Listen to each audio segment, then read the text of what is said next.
Hello, James. Hello, how are you doing? Doing all right. How are you? Oh, Doing good. Was just finished a 6-hour, seemed like 6-hour drive from New York to Virginia in the weather. Ooh. But good now. Home safe and sound. Good.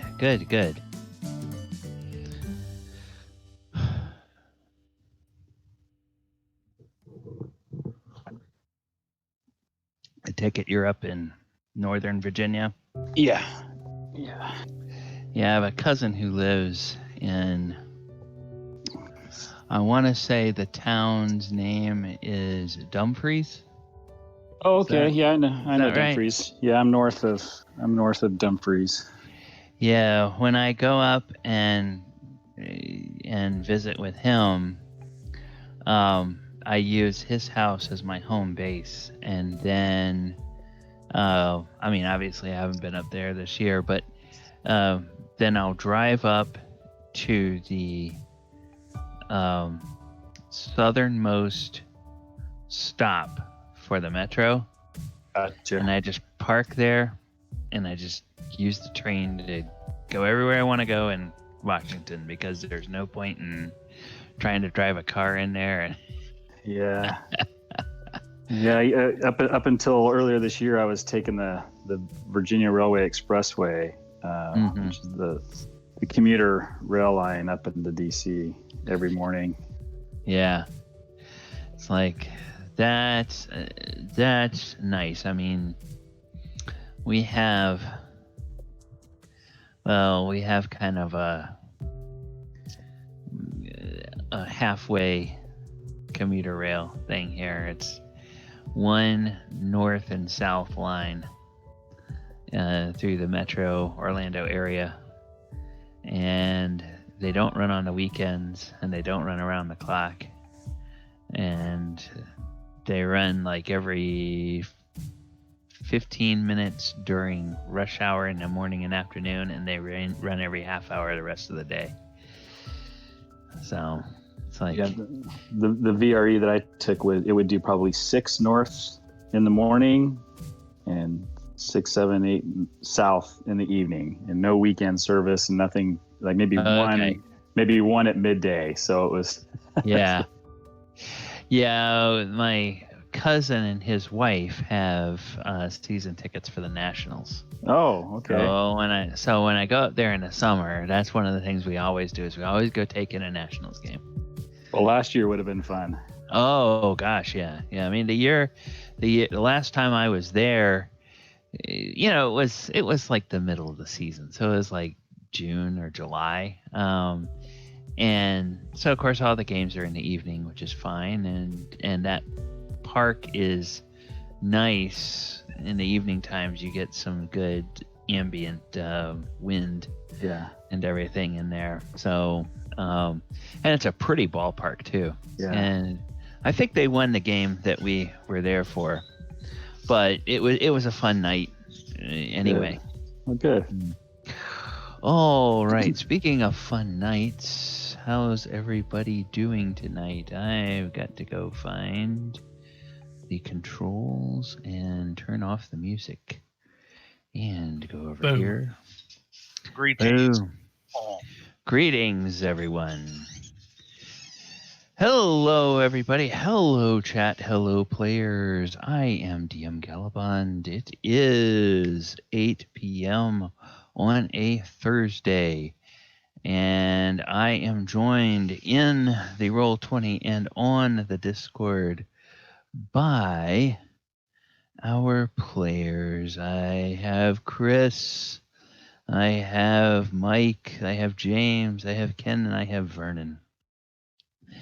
And we have a full house, and that means it is time for the Sword Coast Chronicles session 14, a little session that I like to call Follow the Money. So I'm going to go ahead and move us over off of the slate to the play map. And I'll recap briefly last time. Last time you spent a rather fun-filled day of kind of downtime for the party in the city of Elturel. You you went out and participated in some games. Some of you won a little bit of gold.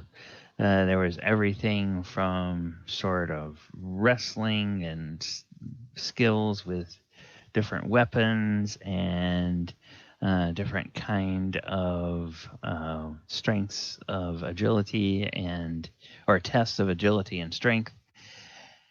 And a good time was had by all. Anthar Froome and his merry band of paladins of Torm seemed to be the ringleaders of the whole thing, putting it all together and seeing that everybody was having a good time. And the evening came, you had a wonderful meal, and the night fell and time passed, and we are now on the day after all of that. And there is breakfast. Now, where you all are is you are at the inn called the Black Antlers. And unlike your first morning and your first full day there, on this day, you are up on the second floor. And on the second floor is a set of rooms that are set aside for the use of the paladins of Torm and their guests, of which you all are considered a number of their guests. And one of the features of this level is a private dining room. So you guys are in the private dining room for breakfast. Anthar is there, Leosin is there, and two of Anthar's fellow paladins are there. And I think we had talked about last time that there were a few little errands that some of you guys wanted to run here in Elturel, thinking about the fact that you have a 40,000 gold piece limit for items that you want to purchase. I did get a message during the week, I believe, from Vernon, and I'm not sure if I got messages from anybody else that specified things that they wanted to purchase. And I will. I sent you a note in Discord. Oh, okay. All right. Okay. 40,000 gold total for the group. No. Items that cost 40,000 gold or less. So in practical terms, what that means is that you are limited by the amount of gold that you have and items that are appropriate for your level. As adventurers, you will walk into magic shops and there will somehow be a mystical field that prevents you from even noticing any items that are very rare or legendary. I'm sorry, rare or very rare or legendary. You will only notice items that are common and uncommon because you are still at the tail end of tier 1.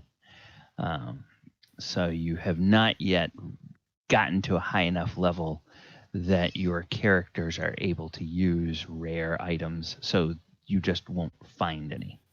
Yeah, I wasn't feeling well last week. So we can get up to 40,000 gold worth of items? No. It's the price limit per item. So you will not find any items that cost more than 40,000 gold pieces in this town because of the size of the town. So you're saying we can pick one? Or we have to spend our own gold, basically, is what you're saying. Yeah, you have to spend your own gold. And yeah, it's okay. I see that there's some confusion. I got it. So let me. I got it. Well, I don't think if you're confused, other people are probably. You're not confused. spending my gold. D&D. No, I got it. We're able to spend whatever gold we have, but we can only buy non-rare items. Common and uncommon. No rare, Right. no very rare, no. Yeah. D&D has this system, and this is as much for the players as for the viewers in case the viewers aren't aware. There's a system, two-tiered system. One is a system whereby it says players of a certain level are only able to have magic items of a certain rarity or lower. Then there's also a settlement size that in a settlement of such and such a size, because of the size of the settlement, you will not be able to find any items that cost more than thus and so, just simply because the local economy isn't big enough to support having, like you won't walk out to a little village in the middle of the green fields and find a wand of Orcus because it just costs too much money.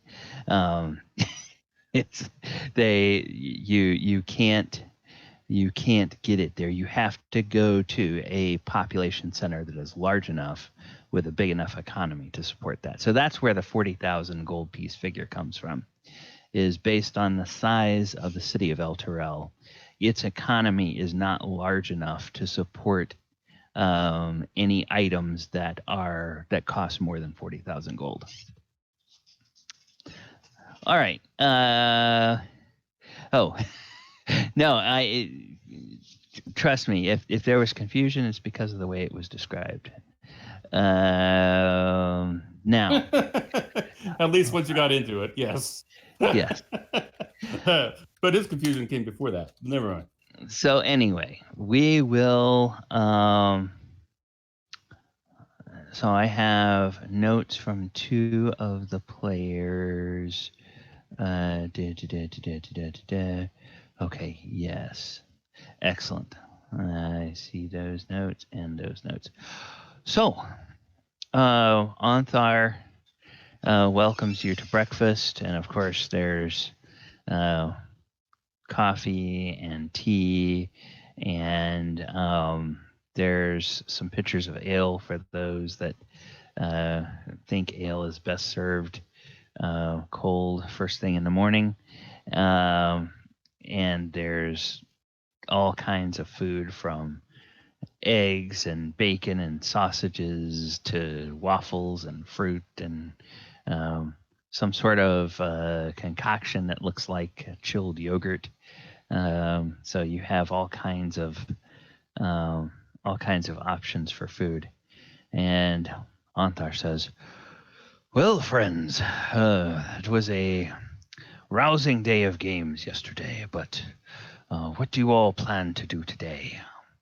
I hope you will be able to join me and my companions for dinner tonight, because there is business to attend to this evening. But I have some errands of my own during the day, and if there are any questions you have about places you can find or what you can do here in Elturel, I may be able to help you."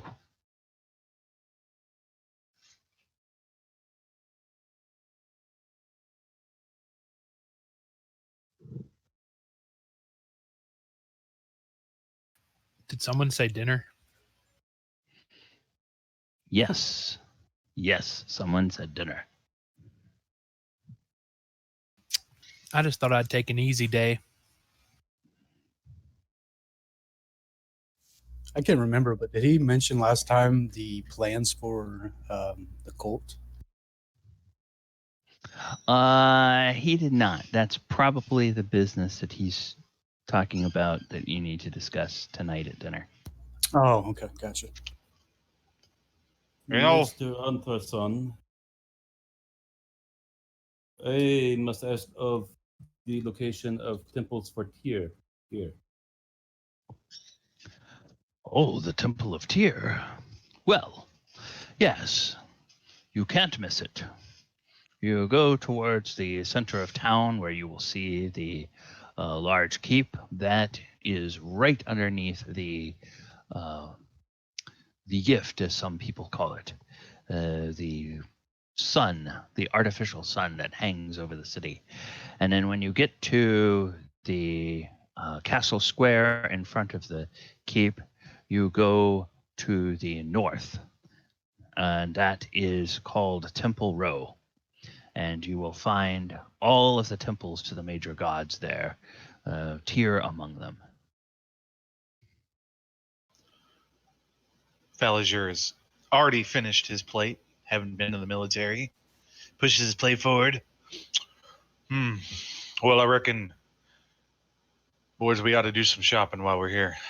Get any necessary supplies or anything we might need.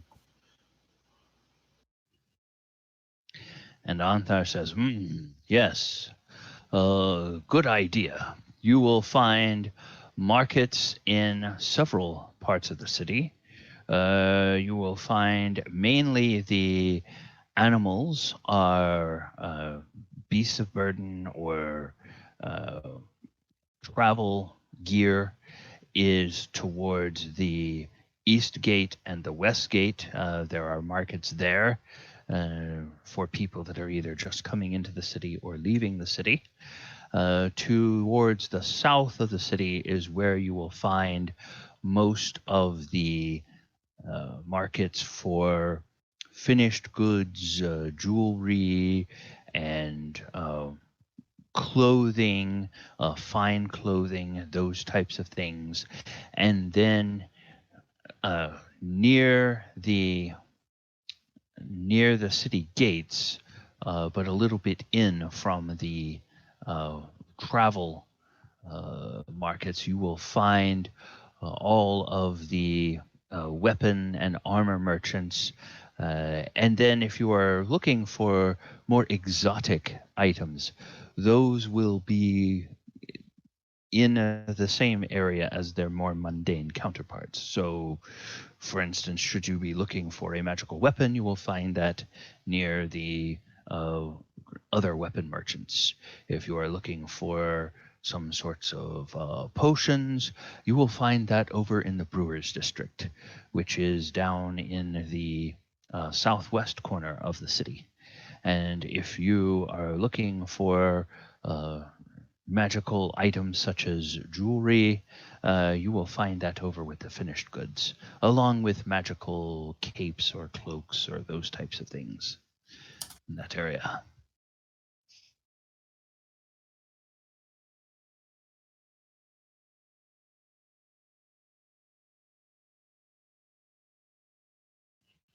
And he will recommend one or two particular shops if anybody has anything specific they're looking for.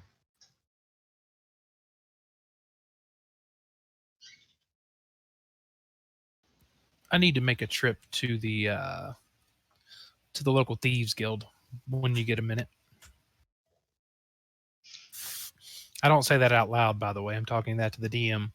Or I could whisper to Mulek, hey, Mulek, I got to go hit up the local thieves guild and see if I can get that present I was talking to you about. Oh, wonderful. Yeah, I'm going to check out the I'm interested in some of the more arcane artifacts and trinkets and stuff like that. So I think I'm going to take a gander, take a look to see what's available. You know what? I might join you after my trip. Okay.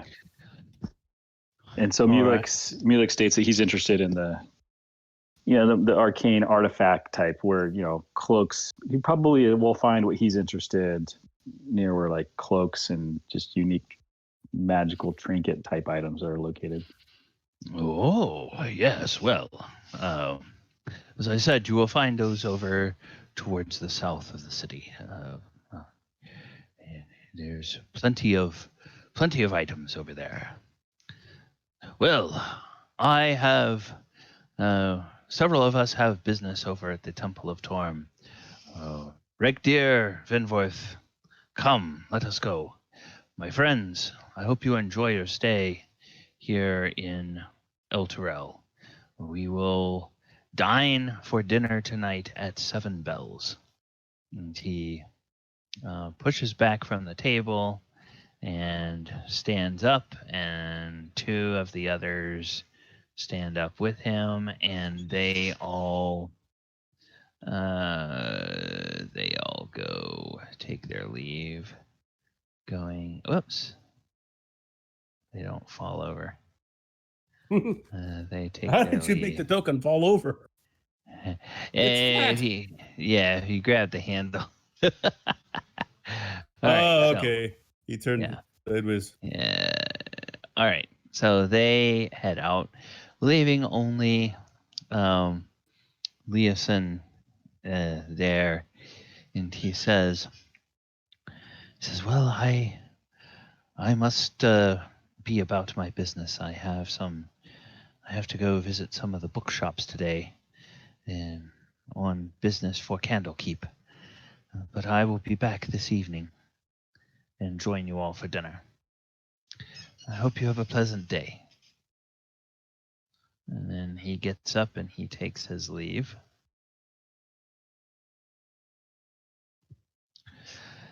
All right. So let us go ahead and move to this map here. Whoops. Whoa. Whoa. Giant. Yeah, yes. Giant us.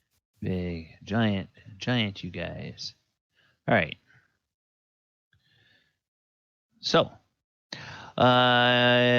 you guys are here, and let me go down the line and see what it is that we can see. First of all, do we have groups that are going to go off together? I think I heard that Thalodor and Mulek might go off together on their errand. Yeah, I might look at some rings with him. Okay. So Osprey, you are have your errand. Falager has his errand. Now, Brock, was there anything in particular that you were going to be looking for while you're here? I'm kind of looking for a magical battle axe. I don't fully intend to be able to afford one, so it's not that important. But yeah, I'll tag along with Mulek and who was it?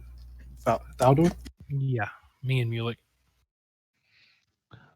Okay. All right. Well, let's do this. Okay, I'm going to start with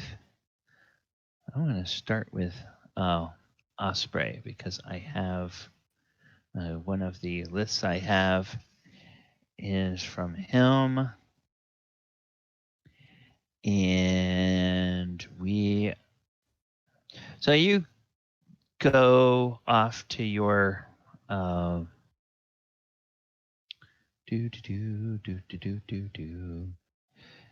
you go off to the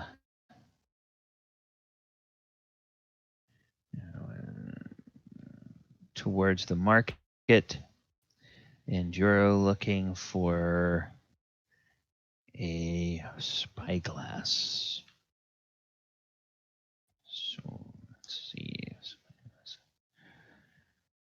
All right. Okay.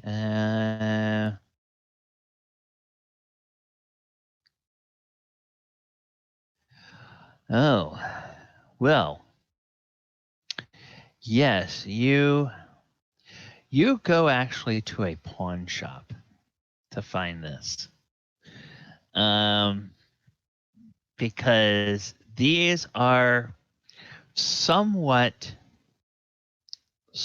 rare They're common magic items because of the level of magic that is imbued in them, but they are somewhat rare because they are issued um, only to franchisees of a certain um, adventuring company that is based out of Waterdeep.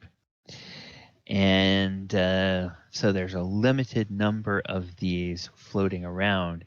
However, it's might be surprising how many people will invest the money to buy a franchise and set themselves up as a supposed adventuring group and then either get themselves killed by the first bunch of goblins they run into or run out of money to actually do adventuring after they pay all of the startup costs.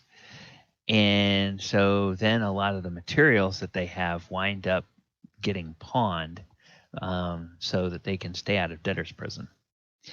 And so you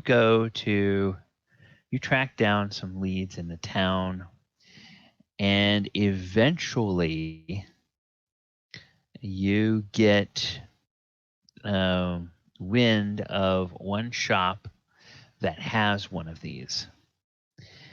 And you go over and you talk to a shopkeeper, and this shopkeeper is a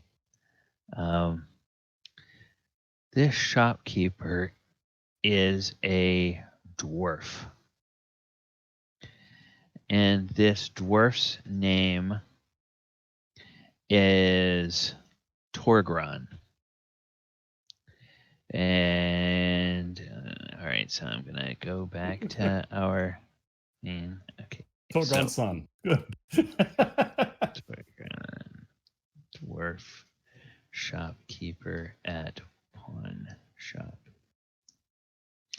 Okay, so Torgron, you walk into his shop and he says, "Oh, yes, how can I help you?" Thank you, sir. I look for some items for adventuring friend. Oh, well, we have lots of adventurers that get themselves killed or maimed, and they or their loved ones sell off the rubbish that they adventured with. What brings you to my shop today? Anything in particular that you are looking for? I would be very happy to buy any of them here, but the one that brings me here is Spyglass of Clairvoyance. Oh, spyglass of clairvoyance. Well, I do have one of those, and normally I would just be happy to get rid of the damn thing, but you look like an honest sort of chap, so I'm going to give you a warning.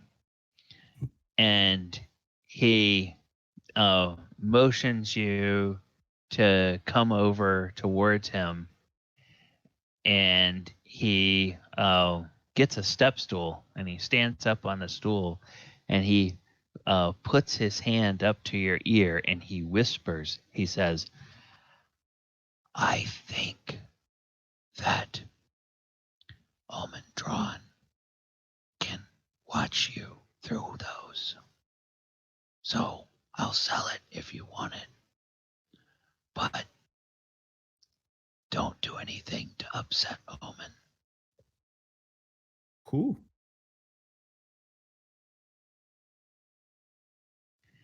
He says, "You know, the guy that started the franchise."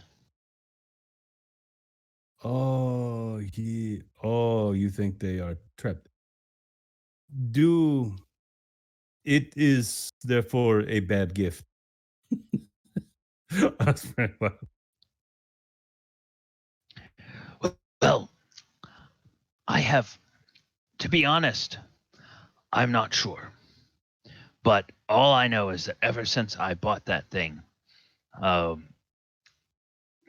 my best customers have somehow managed to find their way to other shops and haven't been here. It feels like bad luck to have it. Hmm. I don't know. I think maybe OD is telling people not to come here as long as I have it. I'll sell it to you for 55 gold. It's almost what I paid for it. Unfortunately, it is not a good gift because I did not buy for self. But I ask you, what to get for scouting? Scouting. Oh, scouting. Hmm. So you want to be able to. Oh, interesting. So is not necessarily that if you could make something that sees in the sky or something that sees far away uh, for one who wants to scout in sky in For one but that wants to clairvoyant. scout. Hmm. Clairvoyant is okay because gives you long view. Yes, yes. Yes, you are on the right track there. Oh, let's see. What else could we? Ooh. Ooh. Well, I think I have something in the back. And he disappears into the back of his shop. And he comes out, or he spends a few minutes back there, and you hear, like, no, no, no, no, no. Ah, fiddle, fiddle, fiddle, fiddle, fiddle, fiddle, fiddle, fiddle, fiddle, fiddle, fiddle. Um, oh, oh, oh, yes, yes. That, that might do, that might do just the trick. And so he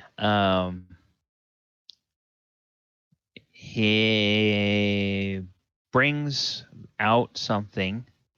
It's a little leather case that's maybe 10 inches around and kind of flat.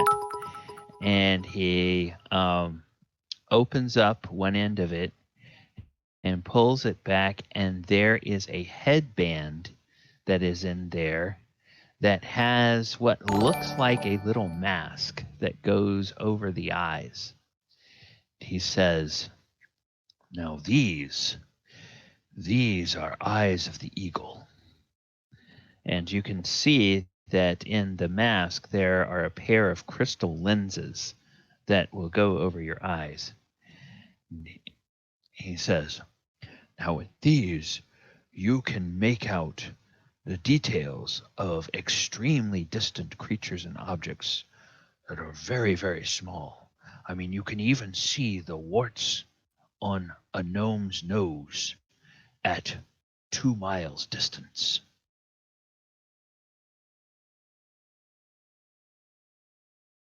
Yes, is right idea.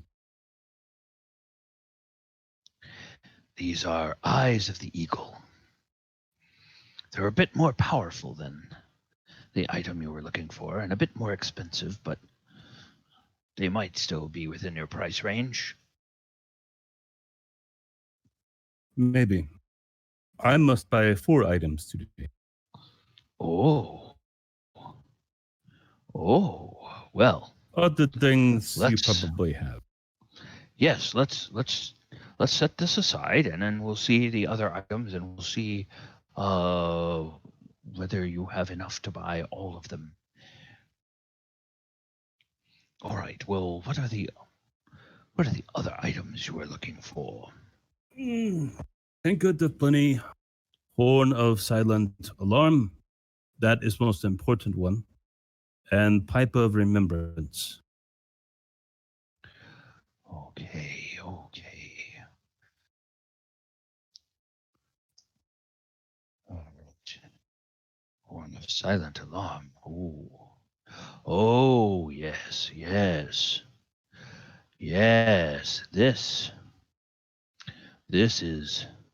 This indeed. I have one of these. And he goes to a counter and he opens up a cabinet and he pulls out this little horn, and it's kind of like a French horn, except think of a French horn that's been sort of miniaturized so that you can just hold the tubes, hold that set of circular tubes in one hand, and it's just barely big enough to go around there. And on one end is the little mouthpiece, and on the other end is the little trumpet flare at the end of the horn. And he said, and it's made of, it looks like it's made of silver, and has like little etchings like of copper or something in it. He says, "Yes, this is very nice. Horn of Silent Alarm. I can sell you this for no, wait, see, where's our magic item list? Do we have a magic item list in this server? I don't think we do. Okay. So magic item pricing. Okay. We do now. Magic item pricing. Okay. Horn of Silent Alarm. This is going to be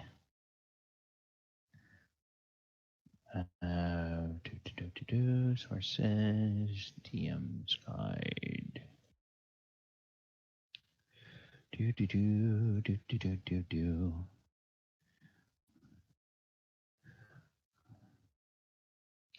This is 80 gold.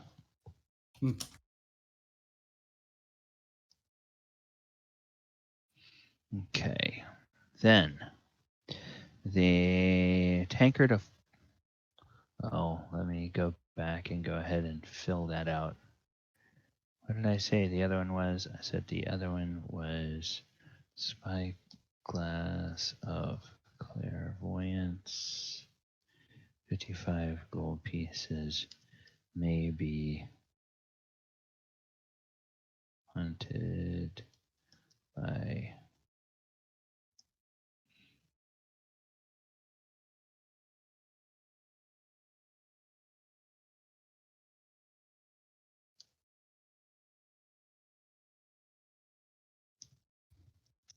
All right. Then the... Let's see. What else is there? On the list we had pipe of... Oh, tankard of plenty. Tankard of plenty.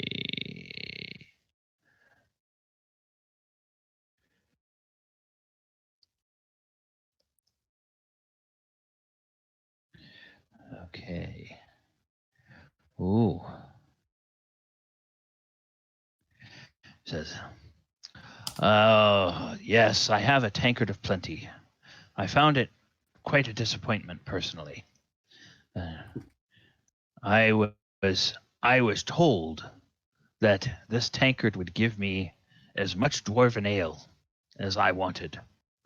Come to find out, it will only produce 3 pints in a day.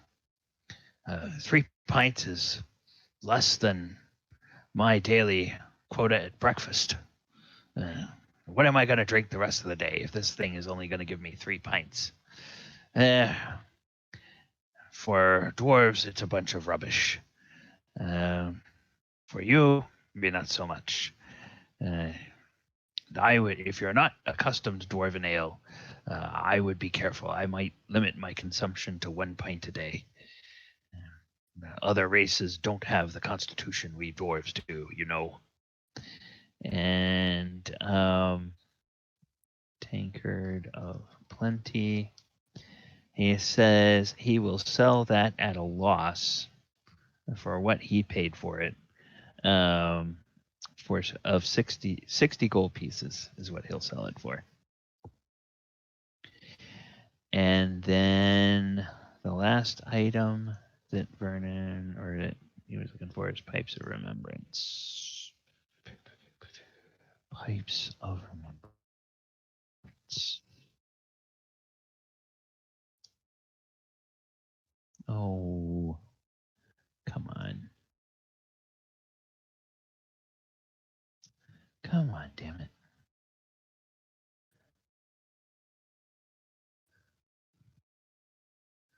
Okay.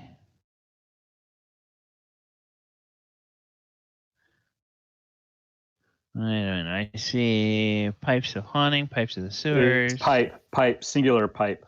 Oh, pipe of remembrance. There we go. Oh, okay, so it's one of those pipes.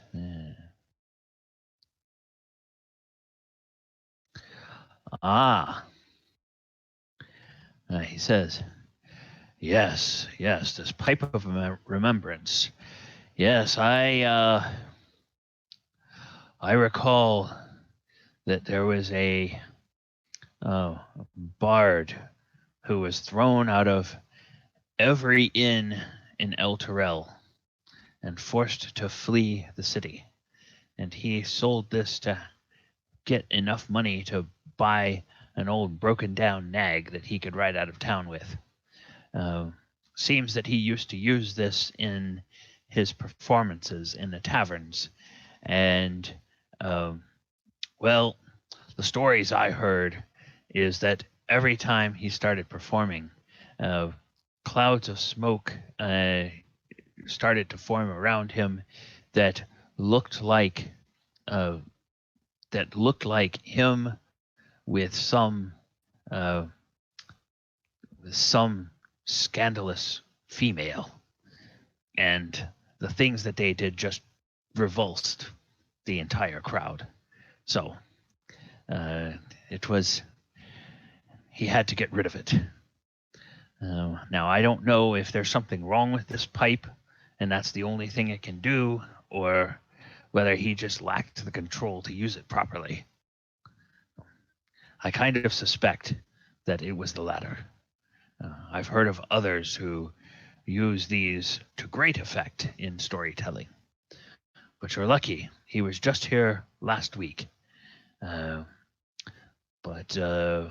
everything seems to be in order with this one, so I will let it go for... I'll let it go for 65 gold. And so, Pipe of Remembrance.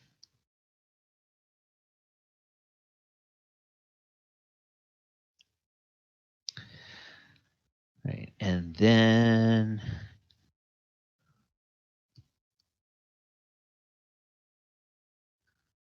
The size of eagle then.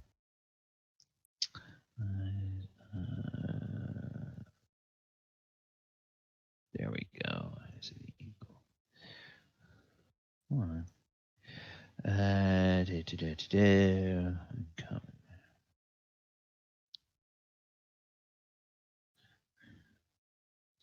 Okay, so that's always on.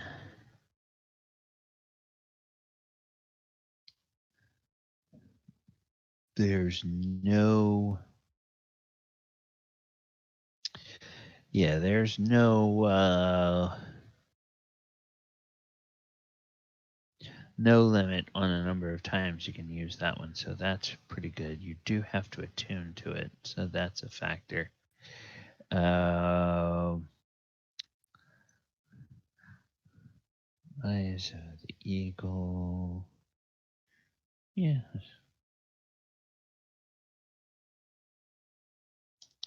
Eyes of the eagle, he tells you, would be 200 gold pieces. Ah! Osprey seems pleased.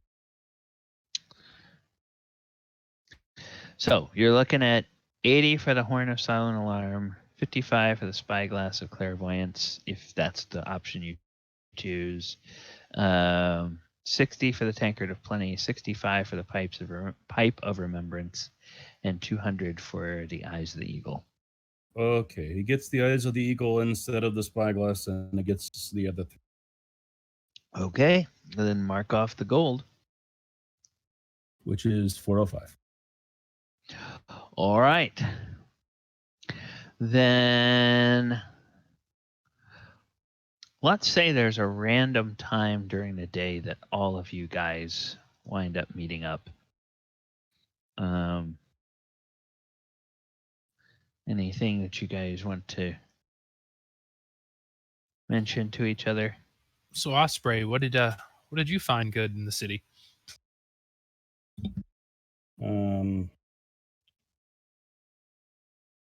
I find so far the items I was looking for. There is a pawn shop here. It is okay. There is a place with a it has a spyglass. You can use clairvoyance, but he says it is being watched. And also I have other items. Nice. Did you find anything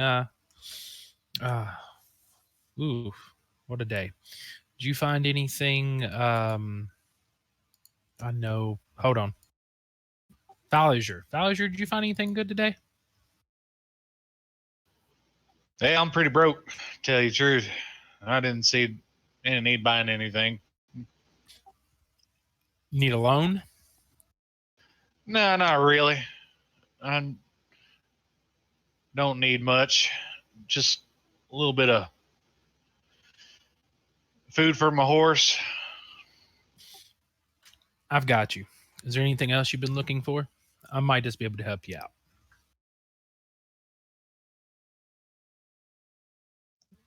I give him a wink. I give him a wink and go, I have my ways.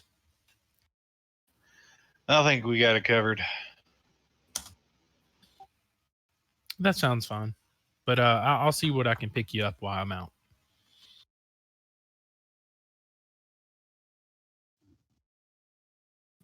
So Mulek, you ready to roll? Let's do it. Here. I think maybe we should Please. check out that pawn shop, see if maybe he's got anything interesting. We might be able to get a better deal than buying something new, but who knows? Never hurts to give it a try. He gives Mulek the Horn of Remembrance. Or not a Horn of Remembrance. Weird. He just makes the items. Horn of Silent Alarm. This is for our contract, but it can be used for other people. Oh, thank you. Blow on it, and it makes silent horn tone, horn noise. Only person you want to hear can hear. But they have to be close, not too close, fairly close. Thank you very much. Yes, mechanically, Mulek, the person that you want to hear the horn has to be within 600 feet of you. So they can be. I read the item. Oh, okay. All right. This item will help me do the contract unless Frulam does not come, in which case I will work on a different by then. Thank you. This is this can be useful. Okay, I am going to the temple now. Enjoy your shopping. Okay. So, Mulek, you head over to the... And I'm going to go here. Just want to see.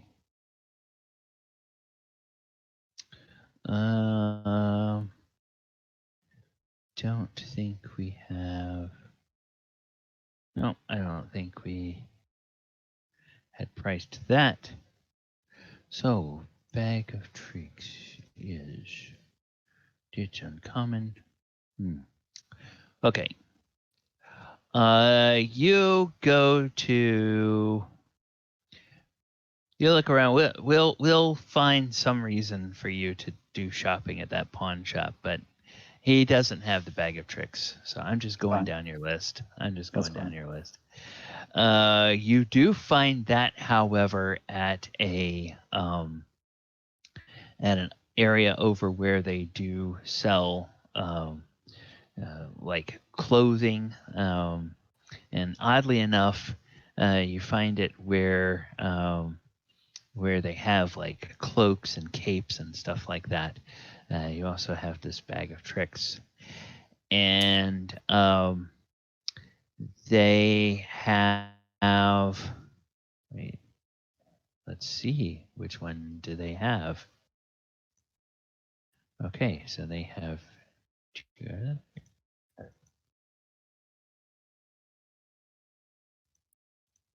Oh, come on. Okay, so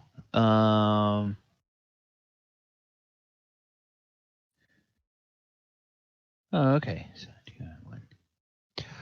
they have a gray bag of tricks and they have a rust bag of tricks. How is there a price on these? How much would the? Yeah, they are both the same price. They are both 300 gold pieces. Okay. And so let me go back to our thing. So bag of tricks, 300 gold pieces. Price for any color. Okay. Now, if you want to go elsewhere in the city, I'll tell you, you can go search around and you can eventually find a rust one. But now, have you looked at these? Did you know which one you wanted, or I think I was probably leaning towards the tan, but the others have benefits as well. Tan. So I was just trying to see. Yeah. Yeah, you can find a tan one somewhere, eventually. So, and it will be the same price, 300. Okay. All right, then let's see. What's the other one? A bag of holding. So.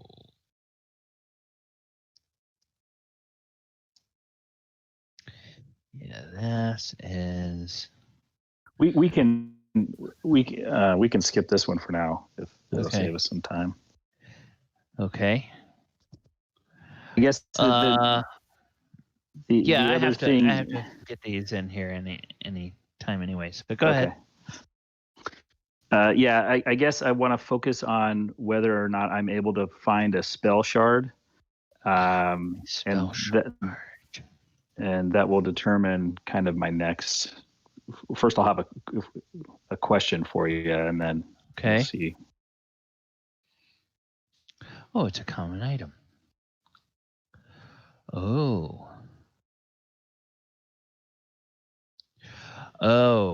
yes. Yes, you can find it. Now, this is an item that originates on a different plane. Right. So it's considered exotic. So anything that is from a different plane It is available to you by its tier, but the price range is pushed up into the next tier. So instead of having the cost of a common item, it has the cost of an uncommon item. Because it's something that like, and people, they know that there are collectors that will pay top dollar for it. Therefore, they don't mind marking up a premium on it. So this one, because they know that it is very highly sought after by wizards, it's gonna be kind of on the expensive end. So it is 400 gold pieces for a spell shard, which puts it within the uncommon price range, but kind of towards the top of the uncommon price range. And just question for you as a DM question. Yeah. If I were to acquire a spell shard, how I'm trying to figure out how to flavor the copying spell scrolls. If I happen to find some, would we say that I still need to get inks and paper to practice before putting it into a spell shard, or would we just say I spent 50 gold pieces and the time required to copy into a spell shard? I'm not really sure how. I think the way that I read and stores information similar to a book, code equivalent, but so you would have to take the time and cost of scribing the spell. But otherwise you would not have to like do that twice. You wouldn't have to put it on paper and then put it in there. You would spend the time and gold, but you could essentially scribe it into the shard, I think. Reading text or scribing new text on blank pages in the shard requires concentration and takes the same amount of time it takes you to read and write normally. So yeah, it's just same time, same cost, but instead of using ink and paper, it just goes in the shard. Okay, that's good. With that being said, and it even says that in the description. A wizard can use spell shard as spell book with the usual cost and gold and time to scribe a spell into the shard. Yeah, I was just trying to figure out thematically how to phrase that. Like, so if I were copying into a spell book, I would say, okay, I'm going to purchase some ink and paper with 50 gold, 50 gold worth of ink and paper. Because of the spell shard, I was trying to figure out, okay, what am I spending that 50 gold on? And I guess we could just say that, I have to melt it down or how to flavor it, because do I need to go purchase some stuff in advance in case the occasion arises, or do I've got 50 gold in my inventory. Right. Well, I'm how just gonna subtract it and now I can, How about this? How about you, since you're an artificer, you spend some time tinkering, and you eventually hit on a series of colored glass lenses, and you find it takes like 3 different colored glass lenses that are set in series that you have to look through all 3 of them.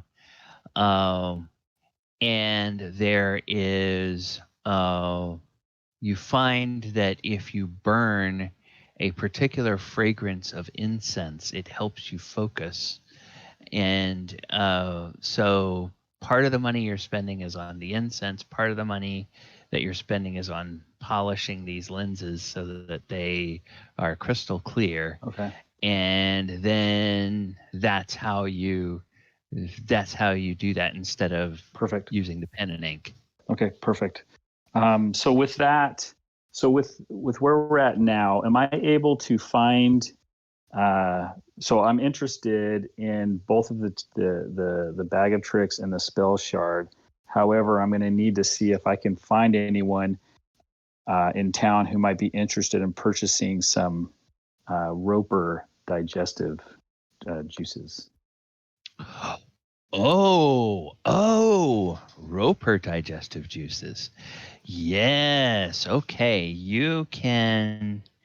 The dwarf at the pawn shop will say, "Oh, digestive juices of a roper. Yes, very Ah, good, very fresh. oh, well, I have a cousin that has a forge, and he likes to try the bile and poisons and uh, juices of all sorts of creatures to see if they will help him etch things into the metal. Um, let me tell you, how much do you have? I've got 4 vials. 4 vials. Oh. Well, I tell you what. I will pay you 50 gold pieces per vial, or I will give you 70 gold pieces of store credit that's good for today, for each vial. So you can get 200 in gold, and then you turn around and spend that 200 gold on whatever. Or if you want to purchase things in his shop, he will give you 280 gold in credit, but that credit is only good today. And did he have any of the items that I was looking for? Okay, let's see the other items you were looking for. Yeah, let's just.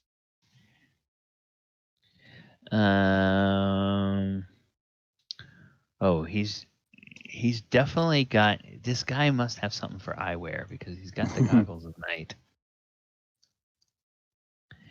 And before I do a new price on that, I want to say in the other game, somebody bought one of those. So I think I might have a price for that already.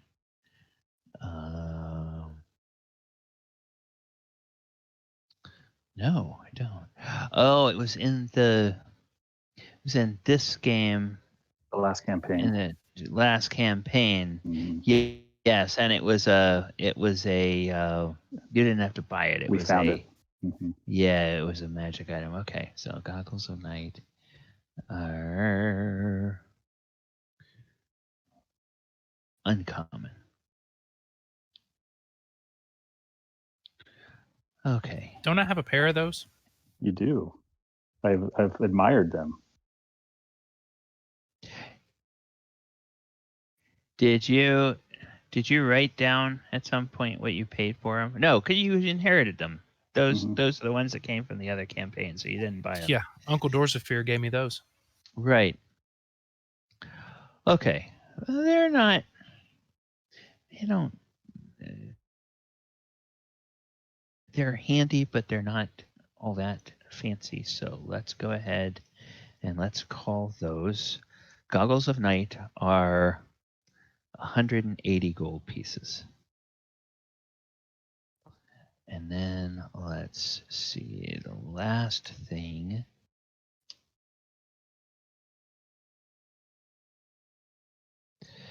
Enduring Spellbook. Okay, it can't be damaged by fire immersion. Okay, so, okay, yes. This is a item that's very sought after by wizards. All right. Whoops. All right, so I now have these in the magic item pricing tab. The bag of tricks is 300 gold and the same price for any color. Bag of holding is 350 gold. The Enduring Spellbook is 300 gold. Goggles of Night is 180 gold. And the Spell Shard, that's 400 gold pieces on any plane except Eberron. If you ever find yourself on Eberron, it's 80 gold pieces there. Okay.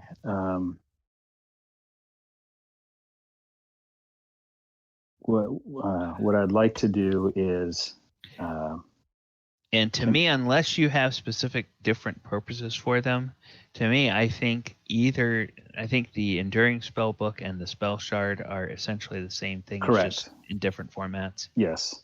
So, okay, can you do this for me? Can I sell you 2 of these vials for store credit and pay you an additional 40?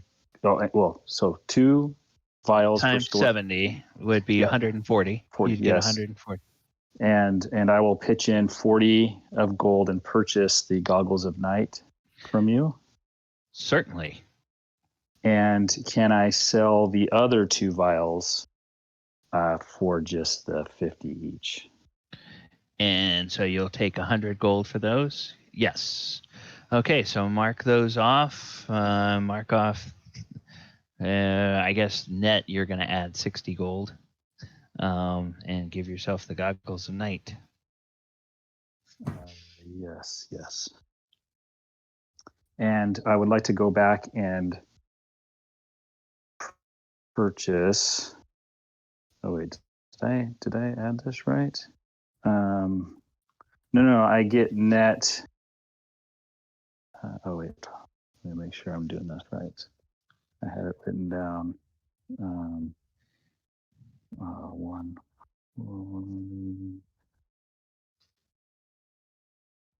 Yeah, after you spend the 40 and you get the 100, you come out with 60 more gold than you had and the Goggles of Night. So you should add Goggles of Night and 60 gold to your character sheet and just knock off the 4 vials of. Yes, and I will go and find where I can purchase that tan bag of tricks for 300. Okay, you actually find that at the same place where you can find a bag of holding. Okay. So I'll go there and talk to the person and try to purchase a tan bag of holding. Okay, so this is a shop that sells bags. And the proprietor here is a tiefling. And the tiefling is named I'm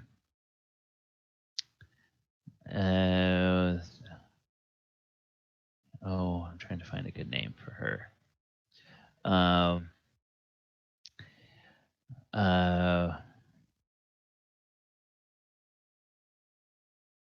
Yes. Okay. The shop. Whoops. I'm about to write it in the wrong channel. General. Okay. Shopkeeper. Or tiefling shopkeeper. And her name is that.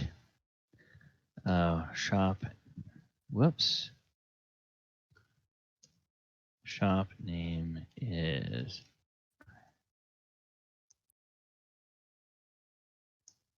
Okay. She's a tiefling named Kralith. It's a tiefling woman, and her shop name is called Kralith's Carryalls. And so she says, "Oh, hello. How can I help you?" Yes, I'm interested in some bags. I like I Oh, like. well, you've come to the right place. Yeah, I can. Fearless carry-alls. I can tell. This is great. This is amazing. Yeah, the type of bag that I'm looking for is not necessarily bags. I think what I'm really interested in is not the type of bags that you put things into, but bags that you pull things out of. And I've heard that there's these bags where you can pull out these little fuzz balls.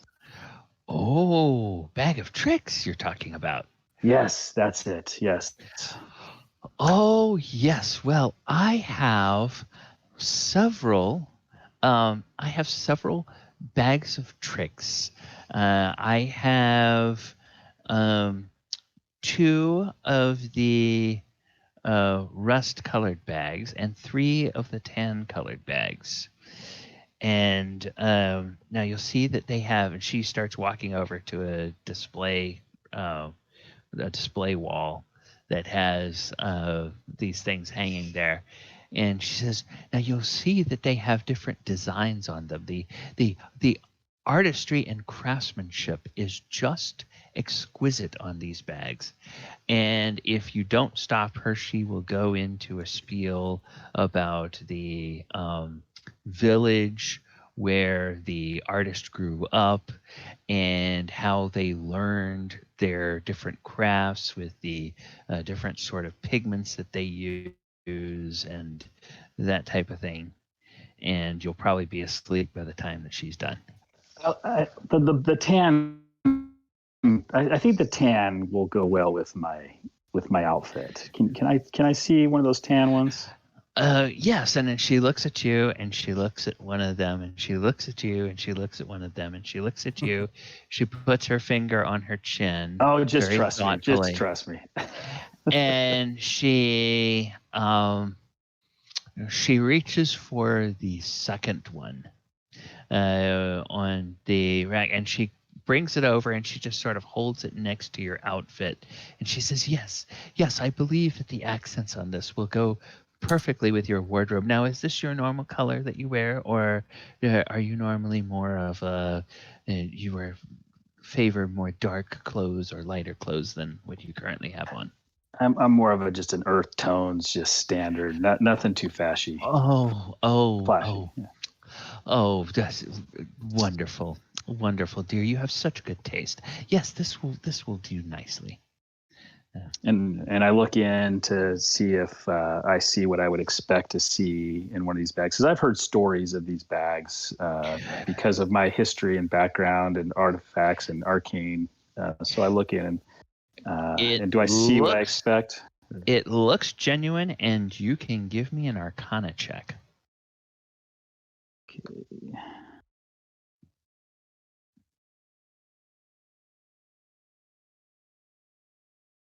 Oh, yes, this is the real McCoy. You can tell that this is a genuine bag of tricks. And if you pulled something out of here right now, I think depending I'll on hold. what it depending on what it is, it might cause a Yes. stir in her shop. Yes, so I will withhold from doing it. This looks perfect. This is exactly what I'm looking for. Well, wonderful. Now, did I hear you say that you were looking for more than one bag? What else can we help you with today? I am, but I'm kind of running short on funds. How much you need?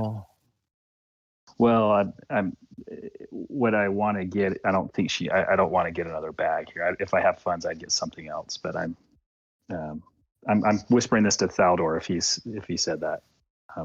But your bags are wonderful. I will definitely spread the word. If anyone's looking for bags, I will send them your way. And I may be back around again sometime to check out your items. But I mean, since you're asking. That there is another bag that I am interested in, and it is a bag that you put stuff into, and you can put a lot of stuff into. Oh, you're looking for a bag of holding. Yes. That would be Oh. another bag. Yes, we do have a selection of bags of holding, and she points over to another display wall, and you can see some larger backpack type things, and then you can see some smaller bags that look kind of like messenger bags that you recognize as the form of bags of holding. Actually, now that I think about it, if I were to get two bags, a bag that you take stuff out of and a bag that you put stuff in, is there any kind of a deal you could give me, or is the price that you've get the $650? Can you go any lower than that if I were to get two bags? Oh, yeah, honey, I'm a small businesswoman. I understand. have to, I have to keep oil in the lamps, and I have to pay for the security at night because I do sell magic items, and so the wards have to be maintained and they have to be recast every 10 day. I understand. So, I You keep whisper, a beautiful have shop. I whisper to Mulek real quick. It's like, hey, what can you do to help her out? Like, I mean, not really trying to persuade her here, but if you were to offer some sort of enchantment protection or something that, if you had that, I'm just shooting in the dark here, but maybe something to sweeten the deal. Yeah. If not, I'm good. I'm good, Theodore. She's thought I'd help. Yeah. Thanks. Wait, I've got an idea. Hold on. I had an aha moment. Ma'am, how are you doing today? Oh, I'm doing fine, sir. I'm doing fine. How are you? Doing great. What if I could promise you that this shop would be protected indefinitely? Well, honey, a promise like that and 5 silver will get you a plate of dinner at the at one of the inns in town. I'm sorry. You forgive me my pertinence, but you know not who you speak with. Let's just say I have friends in some pretty precarious places, and I might just be able to keep your shop protected and maybe looked after for the right price.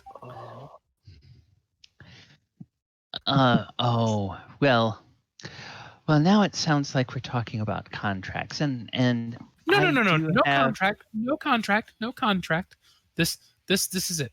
No contract. What I want to say is this. I can talk to a few people, but if you could haggle with my buddy on the price of that bag of holding right there, I might make it worth your while. Okay. Mechanically, I'm going to ask you to do a persuasion check. I was about to say that. I knew you was going to do that.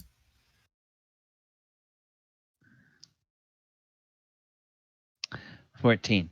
Yeah, this lady strikes you as a pretty savvy businesswoman that's probably heard a lot of empty promises from a lot of people.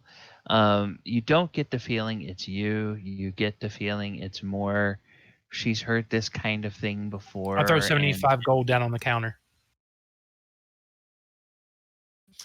Consider that a bargain. No strings attached.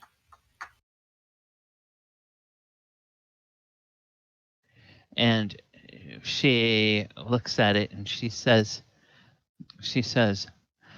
"I'm sorry, sir. I don't think that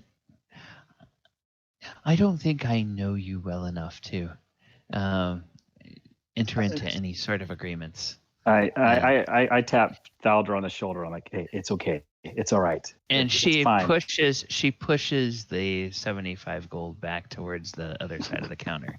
Like I'll leave her 2 gold on the counter. I just leave her 2 gold on the counter. I take 73 gold back and just say, "This is a tip. Keep it. But thank you anyways."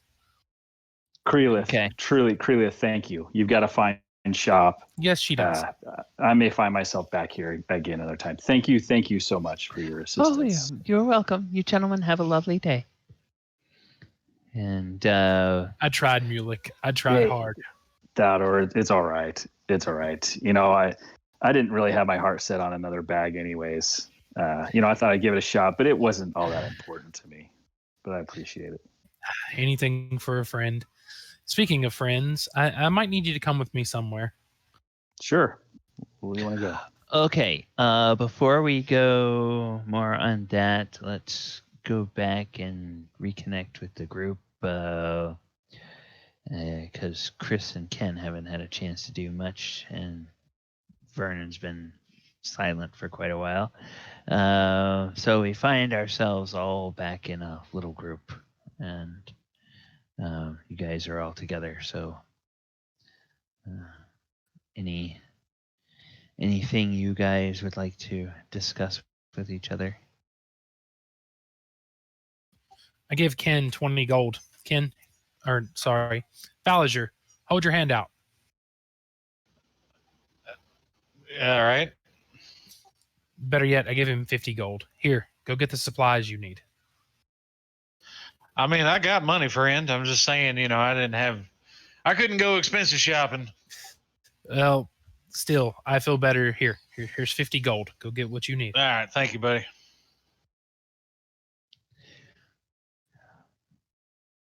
All Hot right. spray, are you good? Do you need anything? I am enjoying the temple. Oh, that's right. He's at the temple. I Yeah. will. Oh, Okay. no, he came back. He Yeah, came back eventually, to us, yeah. for some reason. So apparently we made some agreement to every few hours or something like this. I will like to speak to you later. But perhaps after dinner would be best time. Speak with me? Yes. Sure. Before we go out on some adventure somewhere, I will. And I am happy enjoying temple. I'm glad you found your safe Okay. space.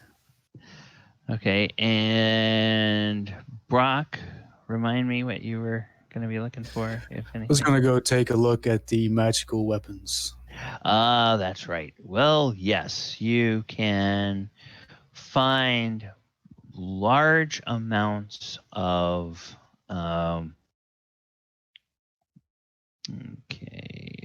plus one Specifically a battle axe, if possible. battle axe. Yes. Okay, so battle axe plus one is, oh yeah, you can find that easily. Okay, so the cost for that is, there's actually a formula. So, and I'm going to put that in here. I'm going to verify it because I have the,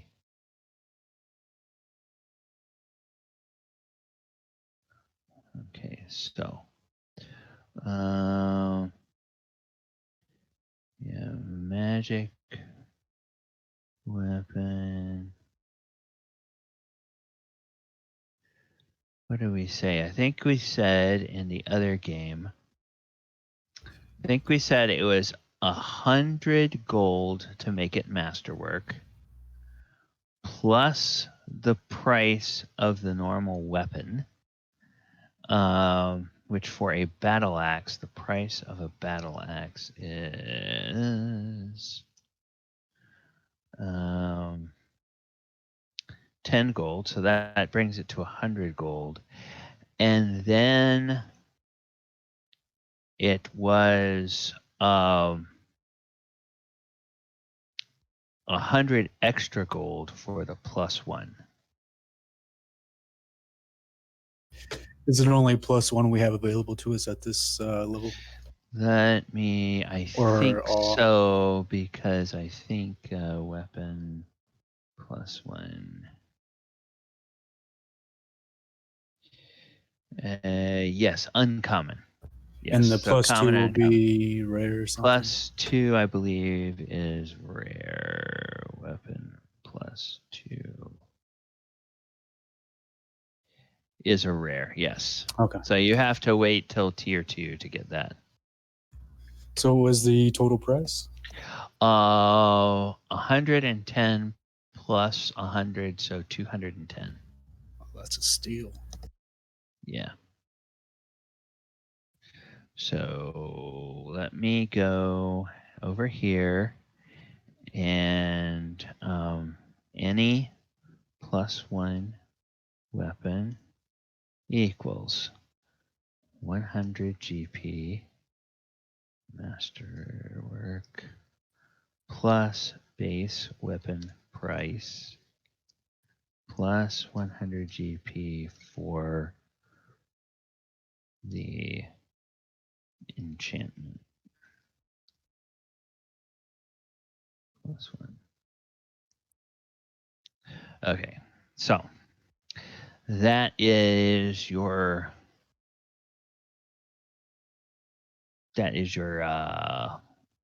your baseline there for buying a plus 1 weapon.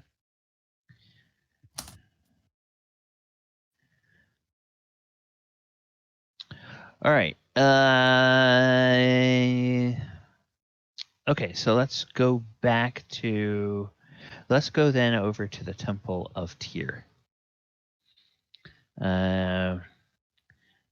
And Osprey, you walk into the Temple of Tyr, and you find the brothers and sisters there, and some acolytes going about their duties. Some of them are polishing weapons or armor, or they are, conducting training for, warriors of different levels of expertise and different disciplines. Osprey is very at home. This is Okay. this is very easy. He's basically looking for a place to lounge around. Presumably, he eventually gets spoken to or sees something of interest happening. But he is very casual in this environment. Okay. Yes, you will be over there walking around, and you give me a perception check.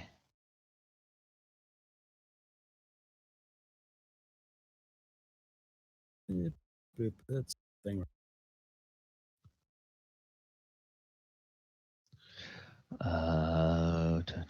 13. All right.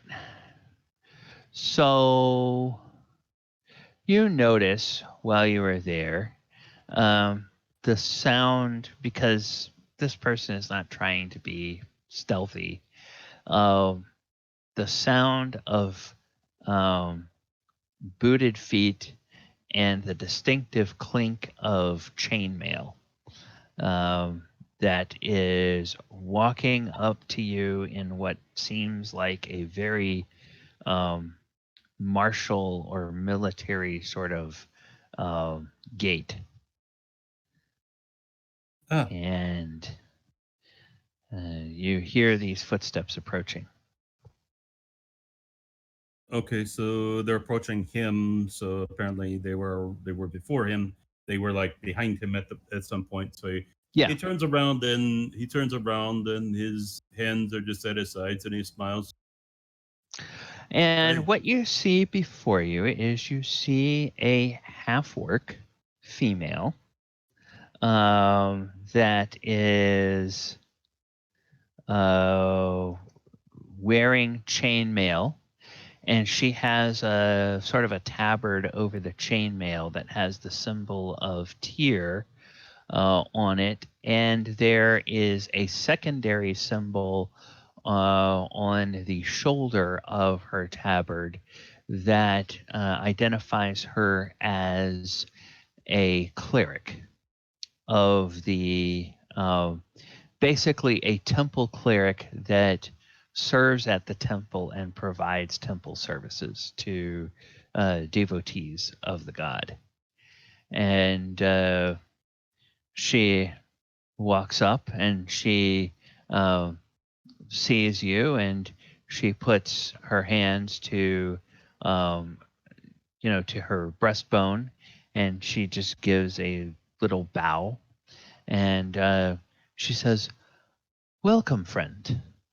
My name is Rokuni. Uh, how can I help you?" Miss Rokoni, it is very nice to meet you. I am here to be in Temple. I like to be in Temple of Tyr. We are hanging out with Torm guys, and has been long time since I've been in a real Temple of Tyr.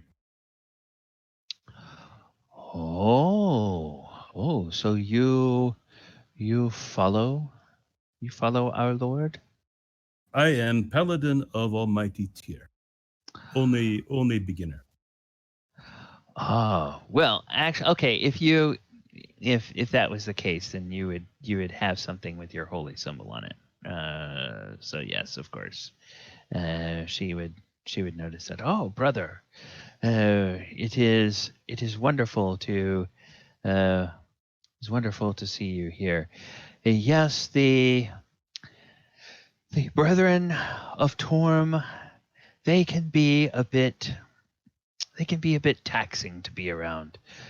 Good enough chaps in their own right, but oh, they put a little bit too much.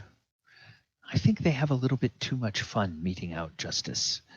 Uh, Yeah, I like those guys. It is good to be with them, but better to be in Temple of Tyr's family. oh yes, you know, our Lord teaches us that we should remain blind when we are considering the justice of a situation, and that we should weigh all sides evenly. Uh, I fear that sometimes uh, the brothers of Torm, they sometimes make up their mind what righteousness is before they go to mete out justice, and once they have their head set on a decision, it is hard to sway them. Hmm, sounds about right. Uh, they are full of energy, but Oh they are loyal. yes, oh yes, yes. They are loyal friends to have, um, and excellent warriors on the battlefield. We gladly fight side by side with Torm in the causes that both of our gods support. Hmm. Do you know of causes? Well, I know mainly of all the stories in the scriptures where um, the gods have called upon their followers to go out uh, on some holy quest, and oftentimes you find that uh, various gods will call their followers to the same cause. And whenever we find ourselves with uh, the brethren of Torm, the enemy has always been vanquished. Mm. Yeah, I know some guys of Tyr in Baldur's Gate. They were mobilizing. Thought maybe you knew of this also. Oh, well, I mainly I am mainly concerned with those who come to the temple for services. I'm not much for one of what happens beyond the walls. If you like, you could perhaps look for one of the elder brothers or sisters. They might have uh, more knowledge, or one of the paladins who is newly in from the field might have some news of what is happening in other parts of the realm. Hmm. Yeah. So you work in this category. You work as as cleric for temple, inside temple. Yes, yes. Mainly for those who need blessings, those who perhaps feel like they have um, they have failed in a personal way in um, being Hmm. even-handed, or those who are facing a decision and need the extra prayers of brothers and sisters of our Lord to help them find the right balance in the situation, or those who need a blessing or healing or cure of some sort of disease or illness. Hmm. Yes, that is my calling. That is how I serve our Lord. Yes, it is true. I have been on tough adventure and made many mistakes. I feel guilt. Oh, and she she kind of looks at you, and you can tell that there's sort of a discerning look as you start talking. But she just remains silent. I, mm, I fell on battlefield, caused others to be hurt, trying to atone. Was very sad for a couple of days until I got on horse. And then Torm guys want to compete, and I have fun. And not so much, but I still want to atone. Do not know if Almighty will be pleased with So you the say state. you fell in battle, and yet you stand here before me. How is that? Group of caravan guards I was with make deal. That is why they got hurt. They were captured while I was Oh, out, and oh, they go through much pain, and we get out, but then no more caravan. oh. So we make friend with monk who come up here about Hmm. Tormgate. Friend, I I still sense I still sense Tyr's blessing upon you. So if you are looking for atonement in the eyes of the god, I do not think that you need fear for that.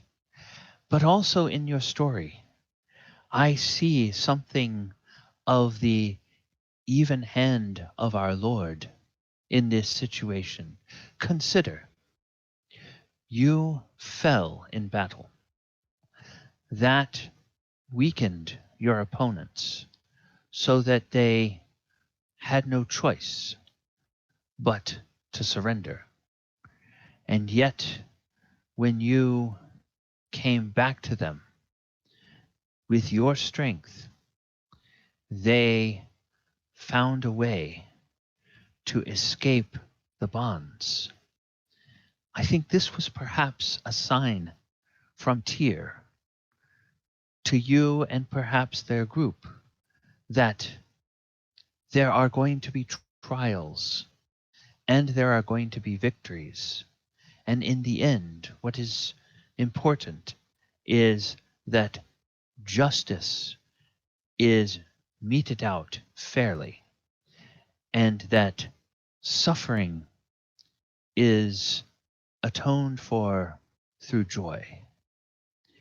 Your friends, I presume, are still with you and in participated in the games with the Brothers of Torm. If they enjoyed those games as you did, that is perhaps Tyr's gift, not only to you, but to all of your companions. Joy after the suffering. consider that this may be the lesson that our Lord wishes to lay before you.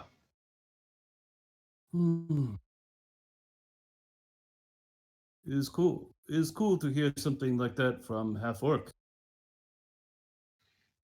Person of strength, not normally orc, not normally accepting of loser battle. Oh, well, for each of us, there is an opponent that will vanquish us. And the moment that we think we are invincible, that is the moment that our Lord will send a foe before us that will teach us humility. Mhm. Uh, I don't feel. Yeah. Oh, I see. Ah. Well, I going to hang out here for a while. Maybe talk to Paladin guys later. Very well. Uh, be welcome, brother. Be at peace. Um, remember that there are refreshments uh, over near the refectory. Ah. You may find some water and some bread of contemplation, uh, if you wish. Oh, yeah, good. Bad for place. And tears justice be with you. And she bows to you again, and she turns and she takes her leave.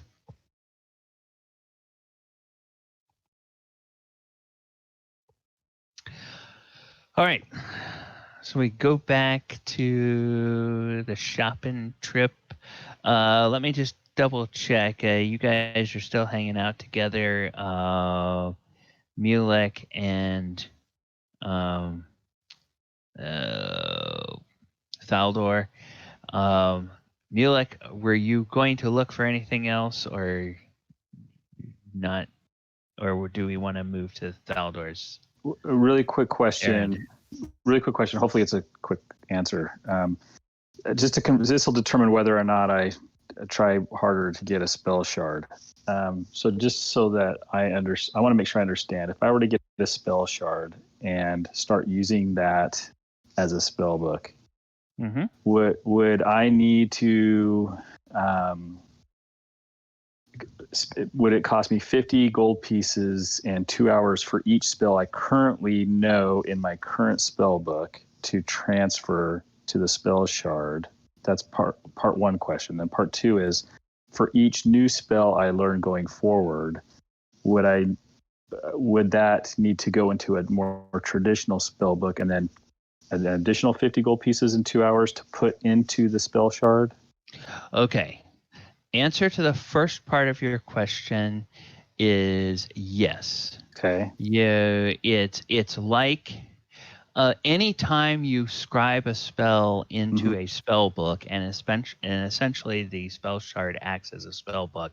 So even if you're copying something from one spell book to another spell book, you still have to expend the same amount of time and the same monetary resources. Okay, So I understand first that. part of your question is yes.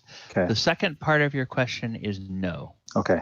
If it's a new spell that is not in any book and the only place you want to put it is in the spell shard, then you only have to spend the time and the resources once. And like we said, the gold would be for the incense and the time would be for fiddling with the little, lenses and everything to get everything just right. And then to get you would take the time to put it into the shard, but you don't have to spend double the amount. It doesn't have to go into a spellbook first and then into the shard. Okay.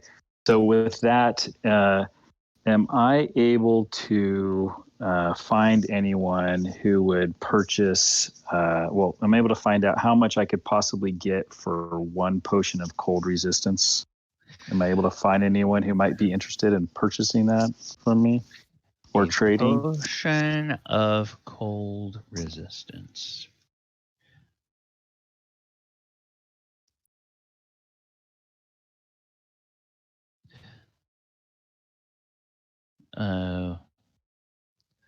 Wait, cold resistance. Oh, what is it? It's energy resistance, right?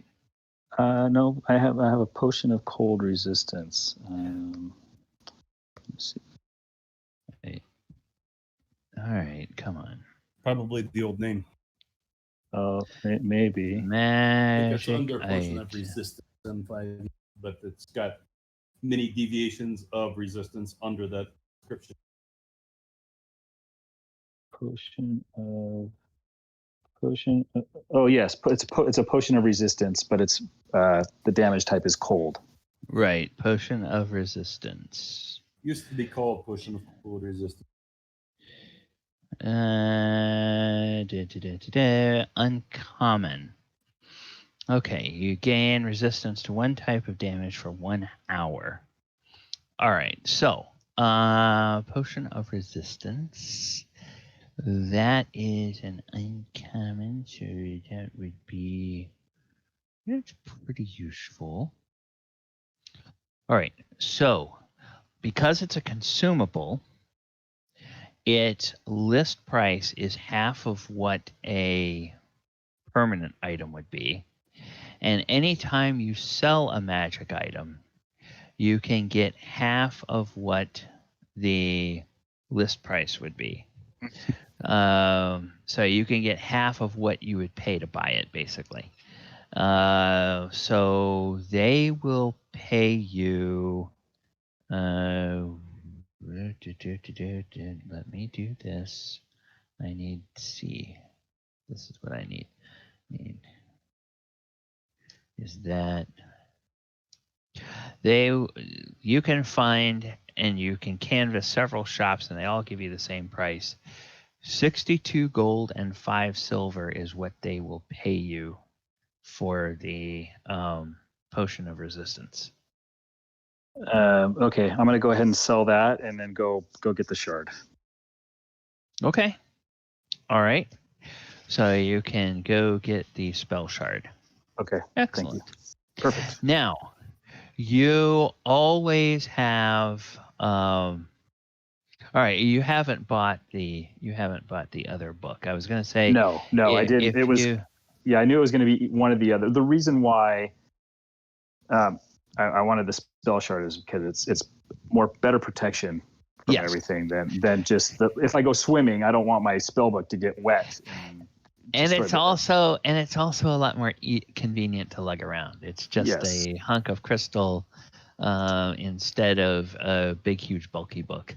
And it fits my personality. So yes, it's like getting everything on. You're getting your library on your Kindle instead of in dead tree form. Yes. All right. Okay, Thaldor, I'm gonna make you wait till after our break because That's fine, buddy. All right, we are 15 till the top of the hour. Let's go ahead and take 10 minutes. We'll come back at 5 till the top of the hour. I'm going to put the music on. We'll get through with Thaldor, and maybe we'll have a meeting tonight with our Underdark room. Maybe, and maybe we won't. Maybe we'll do that next week. So, all right, we'll go ahead and be back at 5 till the top of the hour. James, you still there? Yes.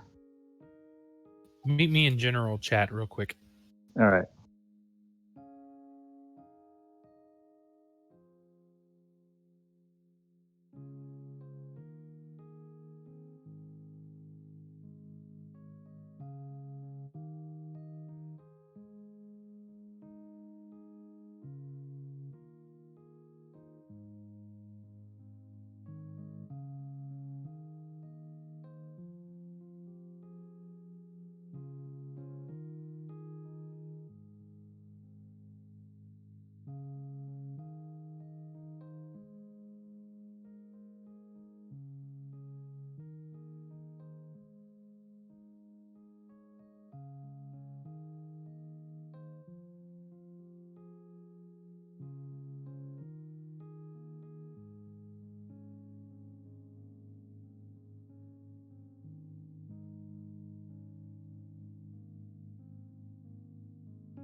Oh, they're having a long talk down there.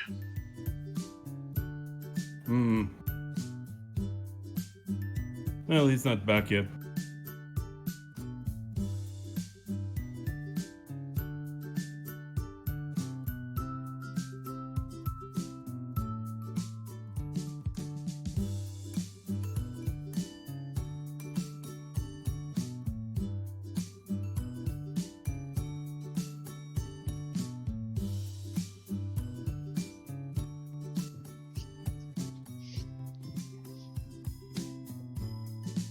Hey there, chat. Thank you guys for hanging out with us tonight.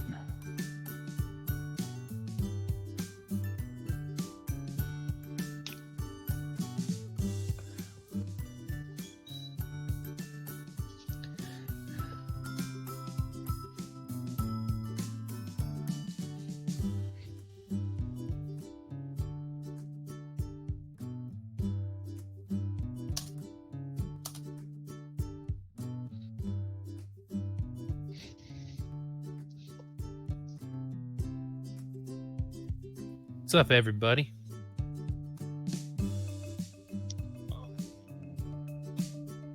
James will be back in second. He's hitting the head.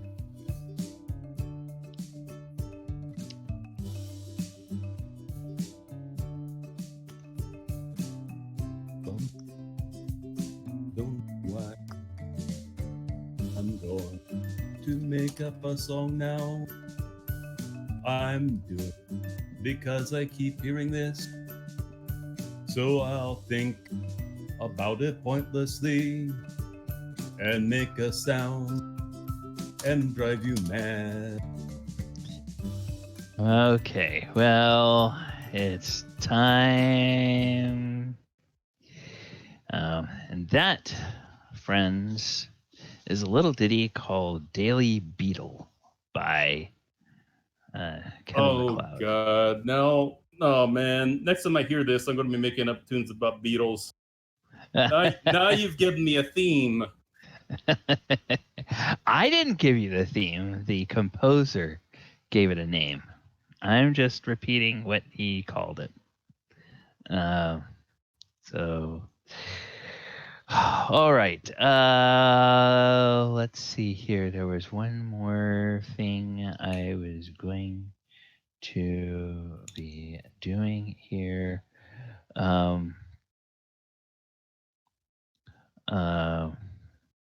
Okay. And this is okay.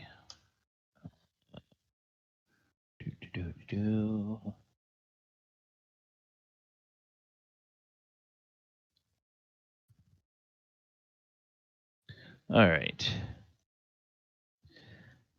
Yes. Okay.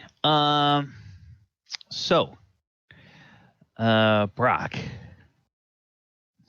you are headed over to try to see a guy about an axe, and you find a very fine weapon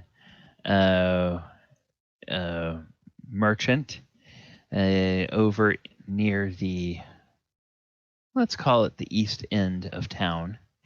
And he goes by the name of Leonard Severo. He's a human. And he says, "Welcome to Lenny's Blades. How can I help you today?" And he has all kinds of different heavy axes and swords. So long swords, great axes, battle axes, all that kind of stuff. I pull out my battle axe and kind of show it to him. I'm looking for something like that, but a little more magical. Oh, you're interested in purchasing a magical battle axe? Well, that weapon of yours looks like it's seen a lot of action. Indeed, it has.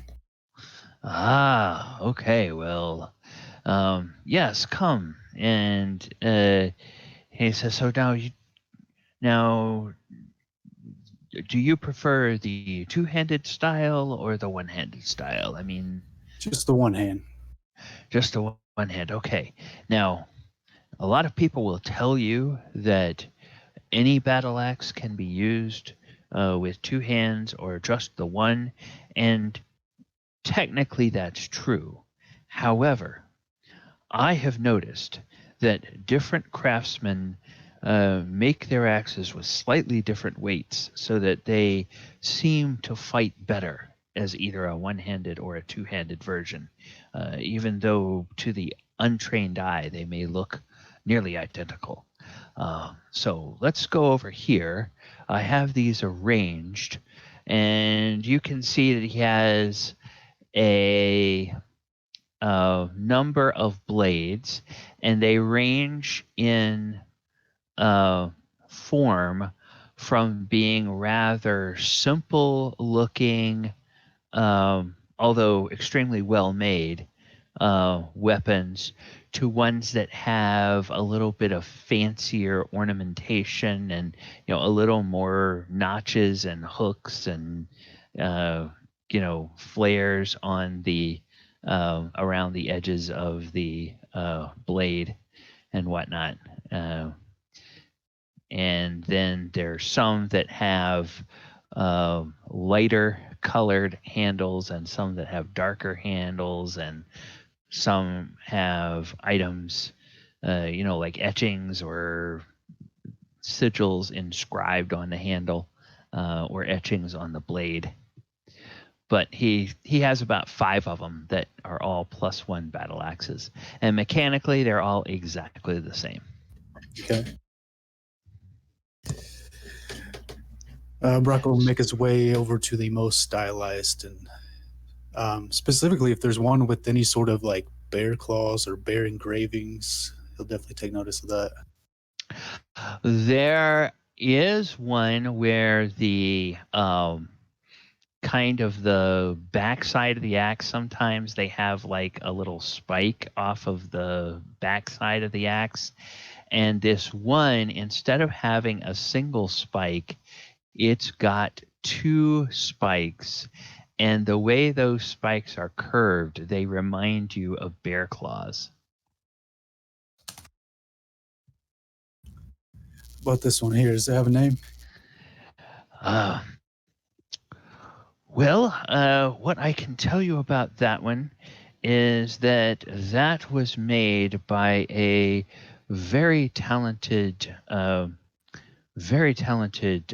craftsman, and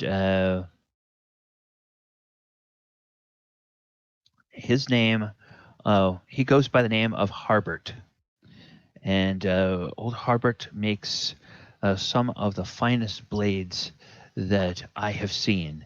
And he always feels like it is up to the owner to give the weapon a name, or more properly, to find the name of the weapon through his own exploits or her own exploits, as the case may be. He's a smart man. I'll take this one. All right. Well, and he will clearly go into the mode of accessorizing your purchase. He will show you several different types of mineral oils and different types of oiling cloths that he claims have different properties for making the blade shinier, or making it last longer, or making it more durable. Now you can be holding and inspecting this weapon, and you realize this is a really finely made axe, and this is going to serve you well. And you heard enough of like the snake oil stuff when you were in court that you realize that everybody who makes these different accessory products always makes claims about them, but they're kind of dubious at best.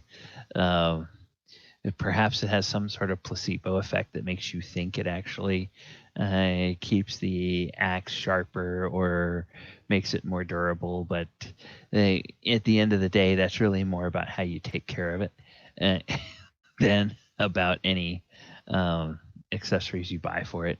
So he will happily sell you additional accessories if you're willing to buy, but I would attempt to interject and interrupt him and let him know that I'll take care of it myself. But if he is passionate about pitching me, I'll listen. Okay, all right. Well, it winds up being 210 gold for the axe, for the battle axe, and he will offer to sell you up to 25 gold pieces worth of different accessories, which you can just write down as battle axe accessories if you decide to buy them. But if you don't, you don't have to pay the extra for it. Yeah, I'll just wave that away. Okay. That, that 210, that was the original price that you had given me too, right? Before, because I had already taken Right. Right. That was the original price. Okay. I just didn't want you to feel like you got through the whole night without getting a chance to do anything. So, and then Fallager. Did I understand that Fallager was basically looking for it's basically looking just for supplies for the horse for the road? Yeah, just some tack, supplies. Okay. You find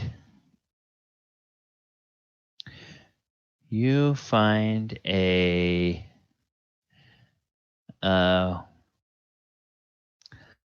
half elf. Oh, come on.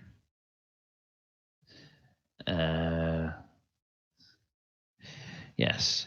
You find a half elf who owns a shop, and his name.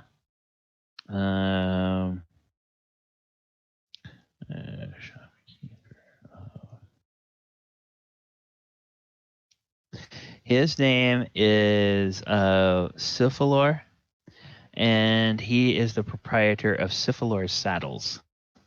And Syphilor is a half elf, and so when you tell people what you're looking for, they say, "Oh, go over to Syphilor's shops. He'll set you up." And he says, "Oh, yes, sir. How can I help you today?"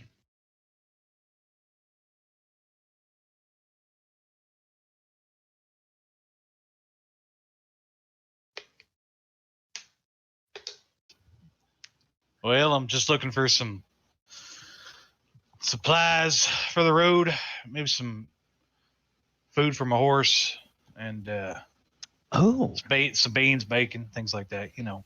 oh, yes. Well, you've come to the right place. We can get you outfitted, everything that you need. Now, tell me, will you be riding north or south? And does your horse have any particular dietary preferences? Because we do have different blends of the horse feed.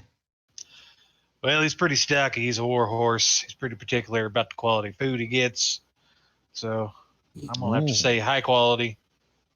Oh, yes, yes, yes. Well, we have the 100% organic oats that are here, and they are oats that have been grown in several different kinds of soils, and I have it on very good authority.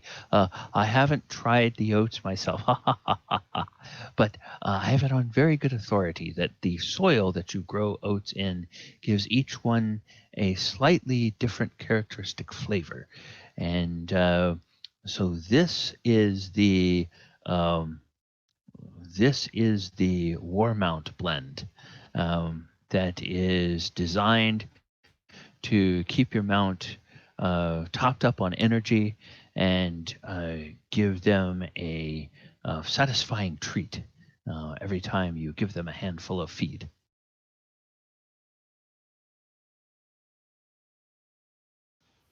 All right, sounds pretty good. All right. And will you be needing, what will you be needing? Will you be needing 50 pounds or 100 pounds, or will you need more? How long of a journey do you anticipate taking? Well, I'm gonna guess maybe I would say maybe 50 pounds. That would be all right. And I need some flour and some eggs and whatnot. Oh, of course, yes. Uh, Now, would you want to get the now for yourself, sir? Would you be wanting to get the rations, which now those you have to take some special care of those to make sure that they don't spoil, or would you be more the type that would like the iron rations that are pre-preserved, so that uh, you don't have to uh, have as much care for those, but they will last much longer on the road. No, I reckon only thing that's gonna be rather perishable is maybe bacon, but I get some of that salted peppered bacon over there, and that should do us just fine. Okay, wonderful. And then he rings it all up, and it's whatever it says in D&D Beyond. That's the price for it. So just consider it the price for normal rations for the food for you. And then is there feed for an animal in there? I thought there was feed for an animal, but I'm not sure if there is.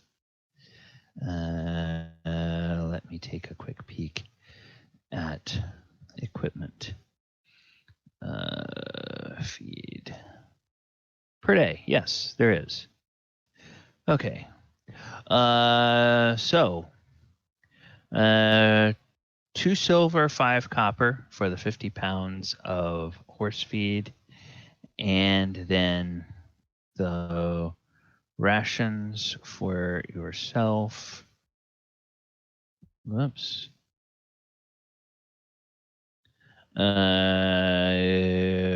Is 5 silver per day. So just charge yourself for however many days of food you want to buy. I'm sorry, say that again.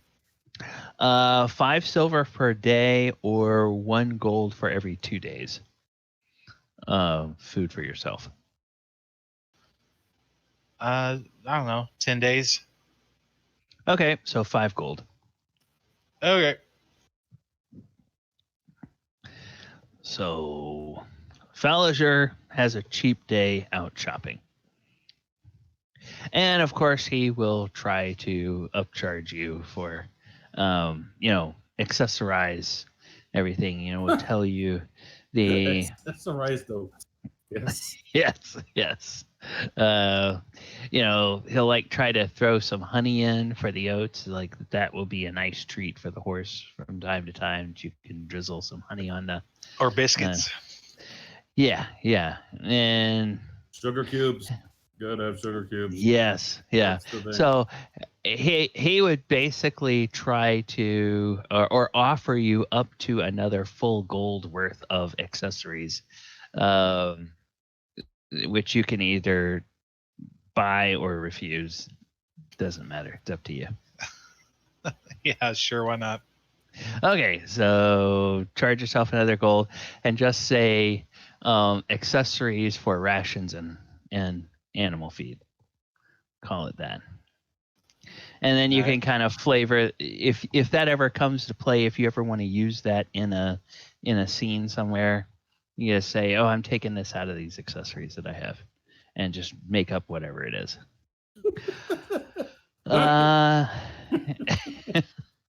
I'm going to use All right, own riveting. accessory with this fork. Okay. Faldor, Yes. you make your way to sort of the seedy side of town. Excuse me, by the way. Huh? Brought Mulek along. Okay. All right. And you look for the signs and everything, and you find your way to the Thieves Guild. And it is in the back room of this tavern that's actually a fairly respectable looking tavern in the front end. And then in the back, it's got it's got a couple of entrances off of an alley. So you can choose whether you want to go in the front door and go through, and then by giving the proper signs or passwords, which you would have learned through Thieves' Cant from talking to other people, what the password of the day is, you can make your way back in there. And there's a person back there, and he's a human, and he has kind of longish hair, and he's maybe in his mid-20s or so, and he's sitting behind this counter, and he's got all these jars, these large clay jars behind him, and each one of them has different labels on it or whatnot. And then there's one of the clay jars that he has next to him that is opened, and he's got a very tiny scoop with him, and he's got a little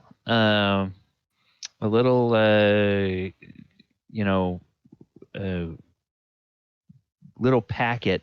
He opens up the packet and he pulls out a small piece of parchment, and he lays the parchment down in front of him, and he takes the tiny scoop and he goes into the clay jar, and he pulls out, and it looks like there's like either crushed or ground leaves of some kind. And he puts like 2 or 3 scoops of these crushed leaves onto this little parchment. And then he very carefully starts rolling the parchment up. And then when he gets it almost all the way up, he kind of like licks the edge of the parchment to stick it together. And then he puts the lid back on the clay jar, and he takes the jar and he puts it back on the shelf, and he says, "Oh, hey man, how you doing? Name is Bran Sungrain. How's it going today?" Pretty good, my man. Looks like you're doing just fine. "Oh yeah. You mind if I light up?" I pull out my flint and was it flint and steel or something, or a little Yeah. fire? Yeah, the For him. tinderbox. Here you go, friend. Little tinderbox. Light it for him. Okay, and he takes takes some drags on it, and then he's like, he doesn't blow the smoke in your face. He turns away and he blows it, and it's this very pungent and aromatic smoke, and it's it starts to get kind of it already starts to get kind of a little hazy in here. He's like, "Oh yeah, man, it's kind of a stressful day, man, but this makes it better. How can I help you, man?" I need a message sent back to Fandolin through the Thieves Network to my uncle. "Oh, absolutely. Just a moment." And he opens up a little cabinet door that's on the side of the table opposite you, and he pulls out a large piece of parchment, and he pulls out a little ink pot that looks like it's made of silver, and he opens the lid, and there's the dark ink in there, and then he pulls out a little case, and he opens up and he takes out a quill, and it's a little golden quill, and he lays the quill down next to the paper, in between the paper and the pot of ink, and he says, "All right, do your thing." And the little quill just sort of leaps up into the air and goes over and dips into the ink, and then comes back and hovers expectantly over the parchment. He says, "Just say whatever you want the message to be, man." I just want to look back real quick and see what Mulek's reaction is to seeing this. Yeah, Mulek's just kind of thinking, what is going on here? You would recognize this as a kind of magic item that is often used when people want to dictate letters or dictate spells or something like that. It's not used for magical writing. It can't be used for magical writing, but it can be used to dictate words in any language. It can also be used to copy something out of a source onto another piece of paper. So it's a magic item that you would be familiar with. I forget what the name of it is, but I think I'm more. The reaction of Mulek is just, okay, who is this guy who's like total chill, yet fairly good at using this magical item to copy? He's just kind of perplexed but amused at the same time. Yeah. Well, clearly he's a thief or a rogue who has dabbled in the magical arts. He might be one of them arcane tricksters or something like that. So, paraphrasing this little letter real quick, I'm just sure. Just because I don't want to spend all night. But yeah, you don't have to use exact terms, but just pretty much basically what Thaldor is trying to imbibe in the letter is, hey, Uncle Doors, I'm looking for something in Abinadam's library for a friend of mine that apparently knows Uncle Abinadam. I need any special book that you deem of utmost importance delivered to me as soon as possible. I will gladly tip the deliverer well. Get it to me ASAP. Your nephew, Thaldor. And so at the mention of Dorzafir's name, you can see Bran just sort of raises an eyebrow. And then when you finish, you mention that you are his nephew. And then he takes another puff off of his little cigarette. And he says, "Oh, man, so you're related to Dorzafir."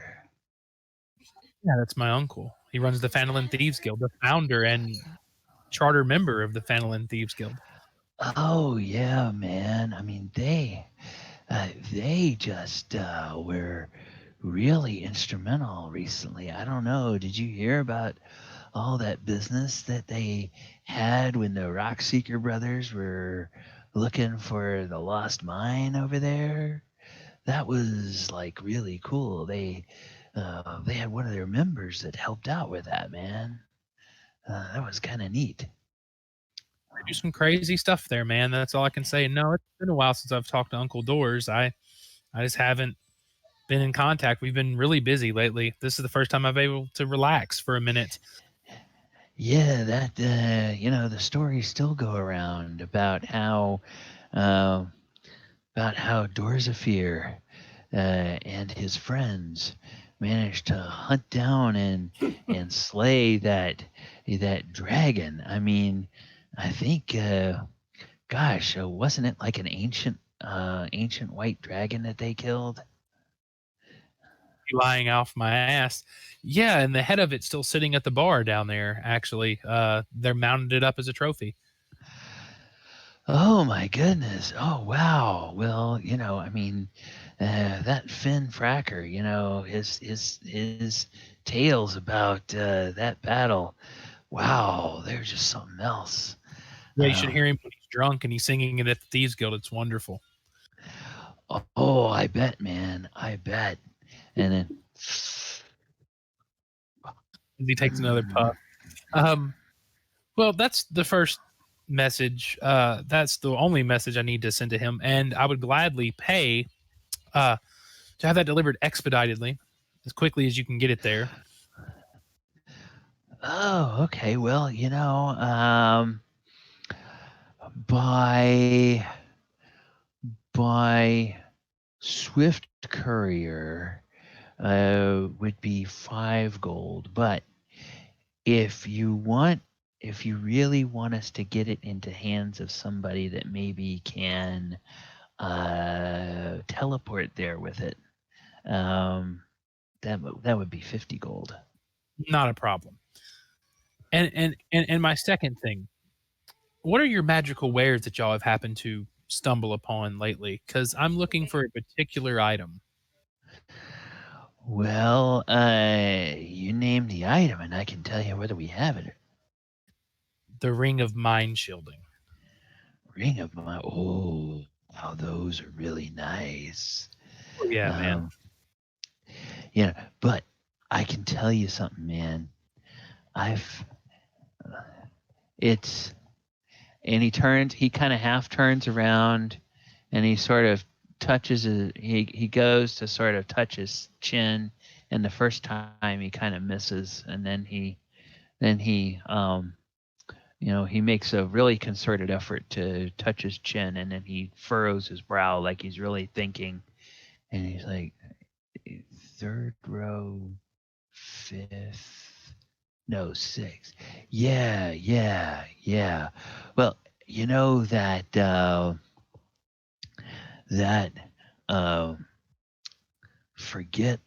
forget all weed. That really does a number on anybody trying to read your mind. It's just total. They just get like the total extra dimension of consciousness that you reach. So, the Ring of Mind Shielding, we have that, and I can sell that to you, man. DM has to go and check and see if it's something in the other game already. Mulek and talking with Mulek while that's going on. Sure. So what are your thoughts, Mulek? I mean, what do you think of? I don't think have you ever been to a place like this before? No. I don't know if this is quite my thing. It's this is different. Well, buddy, you're with me. Everything is good. So I'm glad. You'll be fine. So just you're doing great. But it's all good, man. I thought you'd enjoy this little trip to see the unseen side of things that most people don't get to see. No, this is very interesting. Thank you. You're welcome, my friend. Any time. I like these little field trips. Right? We have fun little field trips. We do. This is fun. At least we don't have a dragon screaming over our heads. For sure. Be worse. Could always be worse. And I whispered to Mulek, "This guy is high as a kite." Yeah, he is. He's out there. I think he's hit the forgetting leaves a little too much. Maybe he'll forget exactly how much the price is. Yeah, or maybe you'll fall asleep. I don't know. Not that much of an ass. I'll pay for it. All right. So the Ring of Mind Shielding. This you know is very, very highly prized among those in your profession. And they don't last long when they get them in, and they can command a pretty high price. So he has one that just came in today. And, you know, uh, he's willing to let you verify it is legitimate, but he says it's 400 gold. Now, because you are a family member of Doors of Fear, he is willing to knock 50 gold off of that and sell it to you for 350, but the list price for it is 400 gold. So that's what's in the magic item pricing. That's fine because it ended up being 400 gold total for getting the message delivered. So that sounds Okay. like a deal. All right. Okay. And yes, despite his seeming appearance, when it comes to matters of transacting business, he is very sharp, and he will tell you that he will consult a little ledger, and he will tell you that there is a phooey, pop culture. There is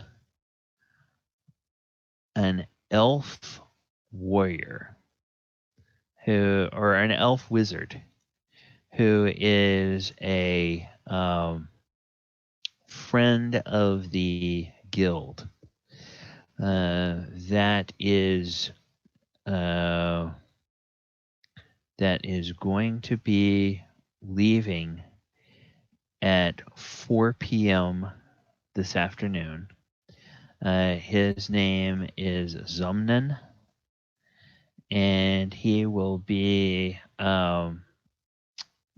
making several deliveries for the guild, and he can, they have a few other items to go to Phandalin, including a couple of jars of herbs that he is sending them. And so Zumnan will deliver the... Okay, so Zumnan... wizard delivering Thaldor's message to Phandalin. All right. So, and he gives you a little receipt, which is written in Thieves' Cant, that basically is a guarantee that if you send a message to someone, or if you have a way of contacting someone in the Thieves Guild in Phandalin by nightfall, he'll guarantee that they will have the message by then. And if they don't, you can come back and you can get your 50 gold back. It's medieval UPS. Okay. Yep. Basically. That's fine. Well, I appreciate your patronage today. I really do. Thank you. I have another question.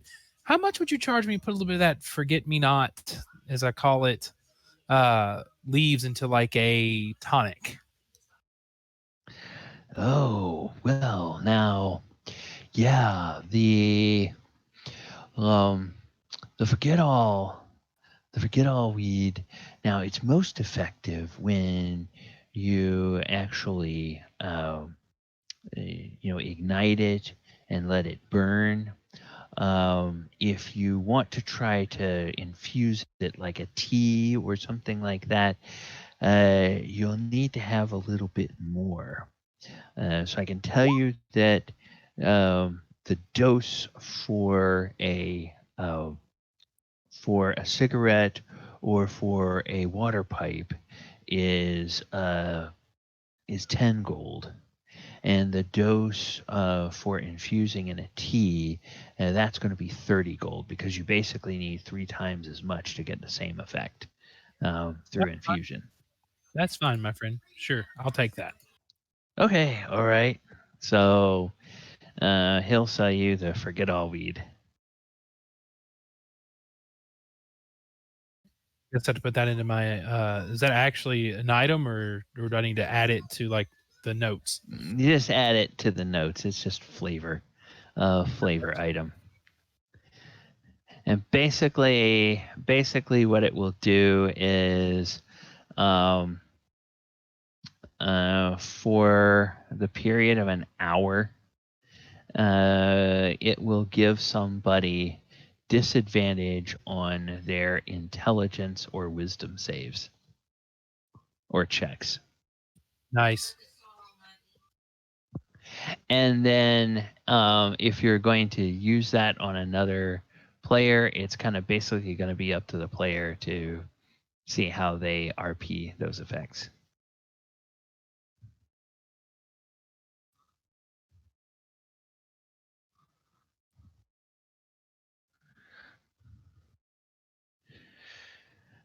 All right. So I'll do it to my inventory. All good. are we ready to meet with Anthar at dinner, or is there anything else that anybody needs to do during the day? Me looks good. I have one thing I can do with Dalador-san. Let's say that there's a little bit of time before dinner that they can do that. Okay. I think it's Sure. Sini. Sure, because all of this stuff would take maybe into the early afternoon at the latest for you Yeah, guys so to get all somehow this stuff done. they find it's a semi-private conversation similar to Dalador-san. No, Malok-san, but that one was a little more accidental. This one's a little more intentional. I'll try to do it in about 10 minutes, and maybe we can wrap with the dinner. Okay. Okay, you out there, Ken? Yes. Okay, that's fine. There it is. Here. He responded, but so did everybody else all at once. Okay. So Osprey meets him when everybody isn't hanging around anyway. And he will say, Mr. Taldor-san, I want to say something to you. Sure, Osprey. What's on your mind? Did I get it wrong? Yeah, I meant Fellinger. Yeah, Taldor-san is after the other. After the. I'm trying to get to Kenneth. I'm trying to get to Yes, that's Falliger. Falliger. Yeah. Mhm. Dalador is after the dinner. I've already did that. Okay. Dalador-san. Son, who's been smoking? Mr. Son, I want to tell you something. Yeah, what's going on, buddy? I want to say I am very sorry for how I brought pain into your life, and also that I think you are really cool guy. Well, Osprey, I appreciate that. Trust me, you ain't hurt me nowhere near as much as I've been hurt in the past, so I wouldn't worry about it too much. Don't stress out about it. I remember time when we were in tavern before this all started. So I bought a gift for you. He's referring to the drink. Back when we're back there, yes. And I give you a drink. Except mini drinks. and gives him the tankard of plenty. Well, that's mighty kind of you. I don't drink that much, to be honest with you. But I make an exception on this evening, I guess.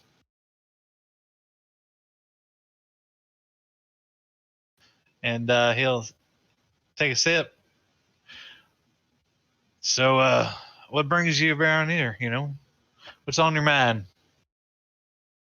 Me, I am.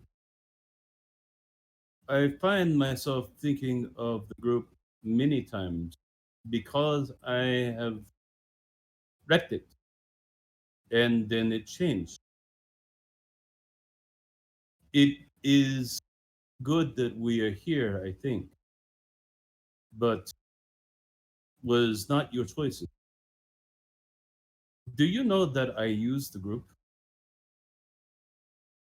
When we came to Greenest, I was the only one who was coming to fight the dragon. Actually, cultists did not know Job. Well, it might surprise you that I'm not entirely here by chance myself. What if I told you that I've been tracking the cultists of the dragon? What? Yeah, I've been tracking them. It's part of my order. Long story short, they attacked us. I don't know if you're familiar. You're probably not. You're not from around here, much less on this plane, are you? But No, this plan. my family's real popular back where I come from, and we raised war horses for the how do you say this? Do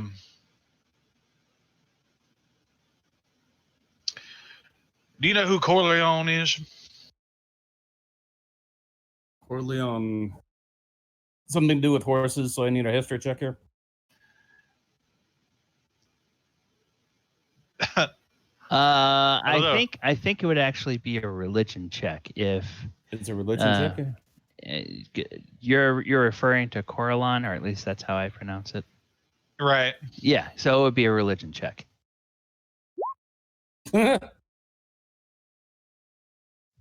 I do not know Cornelius. Son. No, I mean Cornelius son. Nobody can say that name where I am from. Well, you see, he's a greater deity, and he created all the elves. And he's my patron deity, and I'm a war priest and a bard, I guess. If you, well, yeah, I guess I'm a bit of a.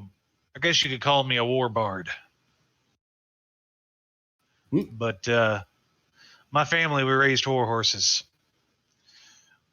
and we would basically sell them to orders like Tyr and Corn and Cord. Sorry, excuse me. And this drink is strong. Yes, dwarf now. Anyway, long story short, without getting too personal, they my family's a big ranch. We got for whatever reason we were targeted, and we got my family was well, they were killed, and I barely escaped with my life, and damn near killed me. So I've been sent here to track them and see what I could do about it, but I'm also here just for vengeance, to be honest with you. But I tried not to let it cloud my judgment. It's not easy. you were using Caravan too. Did you know they were in Greenest?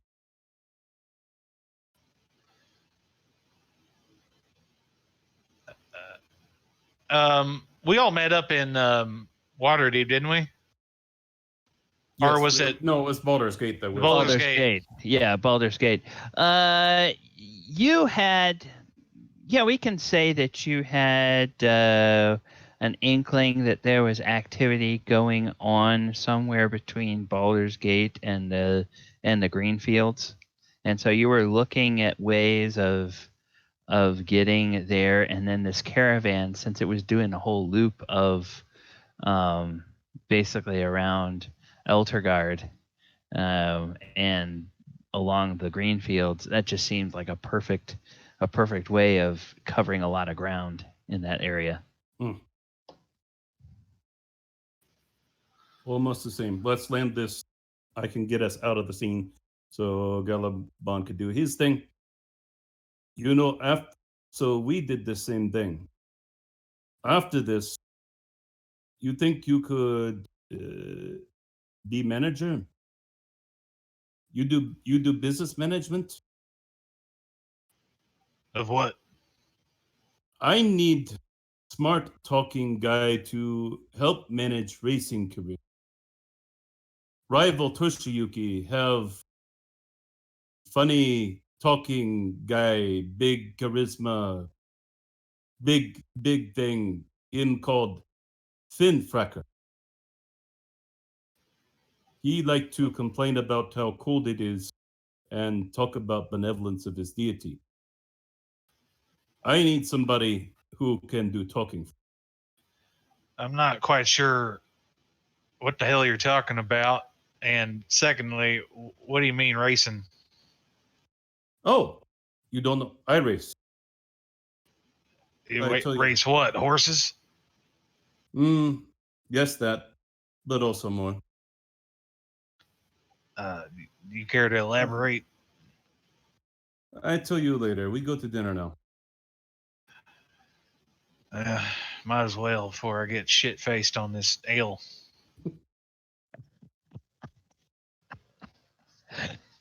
Okay, if Falliger doesn't have inspiration, Ken, go ahead and give him inspiration. If he does have inspiration, you can pick somebody else who doesn't have it. Well played there. Very well played. All right. So the end of a long day sees the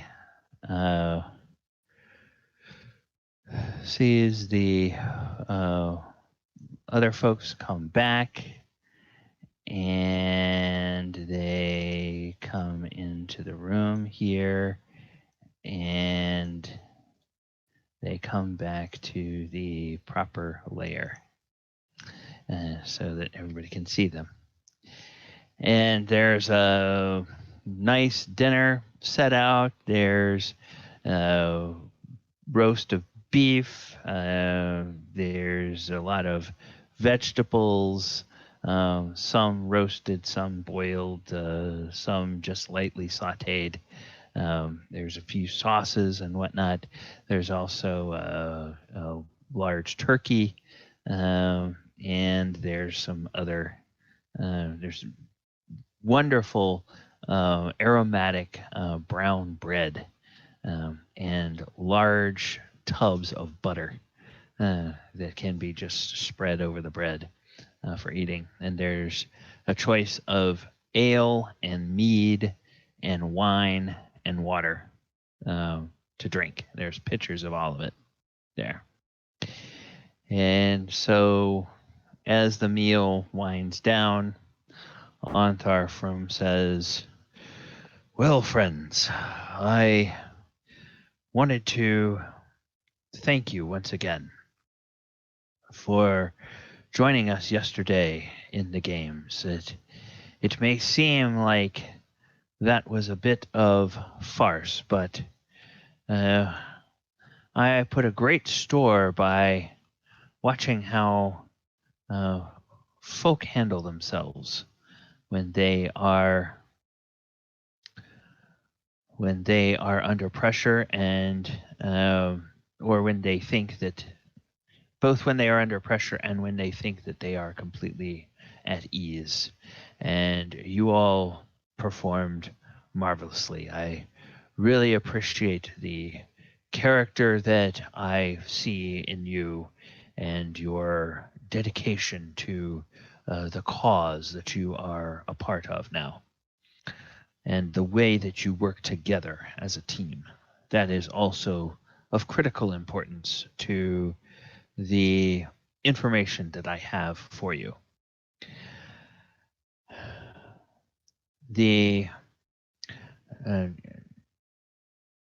I am a member of a large organization that even expands beyond the Temple of Torm, and that is an organization known as the Order of the Gauntlet. And Leeson down here, he is a member of an organization called the Harpers. And together, the Order of the Gauntlet and the Harpers have become aware of a disturbing amount of activity by the Cult of the Dragon. From the sources that we hear across the Sword Coast, the raids in Greenest and areas south were the operation of but one cell of a much larger organization that is operating far up to the north, almost to Icewind Dale, and to the south, even beyond the lands of Amn. So there's something big going on. The Cult of the Dragon has been around for centuries, and every now and then they flare up, but most of the time they stick to quiet, out-of-the-way places where they endanger little other than themselves when they think that Tiamat has told them to go take an offering to some chromatic dragon. Far more often, the damned fool cultist becomes the offering, and a tasty morsel for the dragon as well. But now they are operating with raiding caravans and burning towns and killing folk. And there's other activity as well that we think is attributed to the Cult of the Dragon, but we're not quite sure. Now, from what I can tell from your reports, as well as some other informants that have been in contact with the temple, it seems that your cultists have left their camp, and they were headed to the west to the Coastway Road, and they would turn north there from Baragost and head up to Baldur's Gate. Now that journey will take those wagons somewhere around 25 to 30 days, because it's 550 miles, and it depends on how much what kind of weather they run into.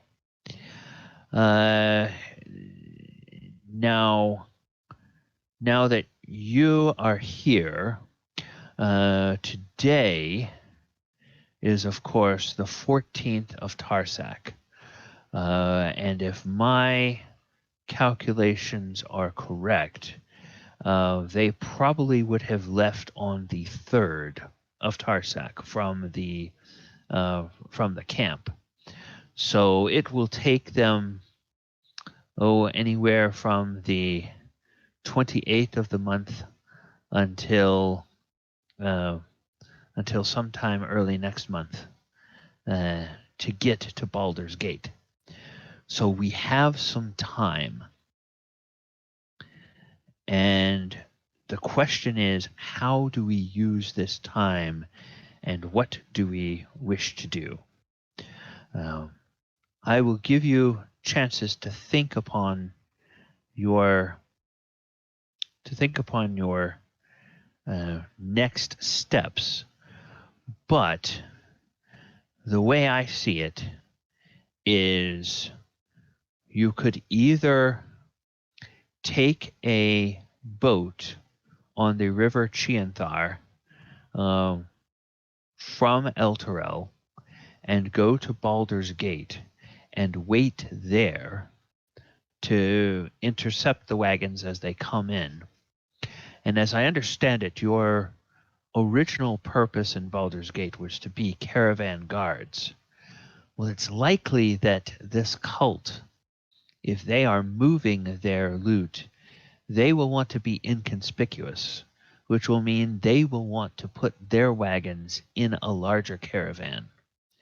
So you might wind up being caravan guards yet again if you can find any faces that you recognize from that cultist camp, and can get into the same caravan with them, and you can track and see where they go.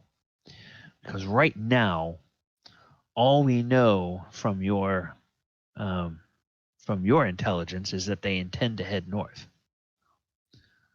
But exactly how far north, we don't know. That would be my suggestion on how we would proceed. The river, a boat on the river from Elturel will take only a few days. So about 3 days. So you could spend a few more days here in Elturel and still get to Baldur's Gate well ahead of the cultists. Leeson, do you have any alternative ideas?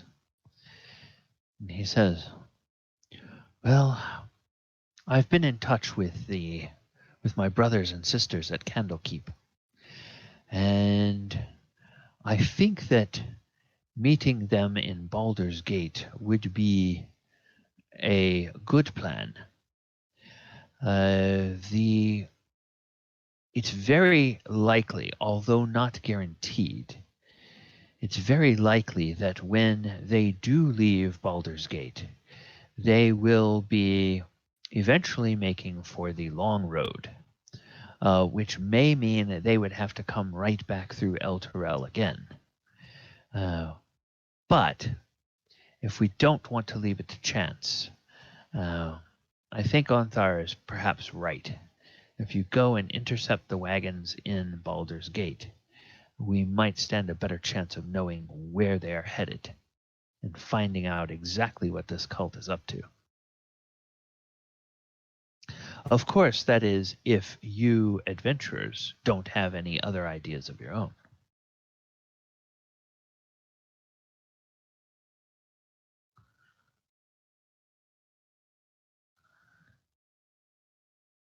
I'm up for your challenge.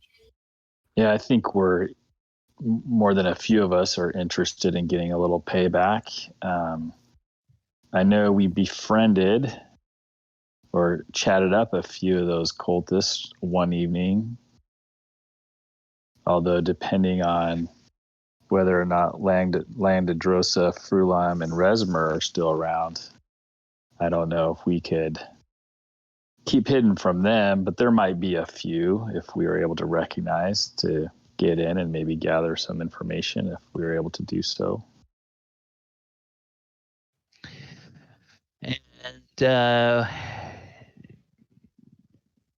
And he, Leeson nods his head and he says, well, we have talked about between the Order of the Gauntlet and the Harpers, we have talked about how we can help to make this give your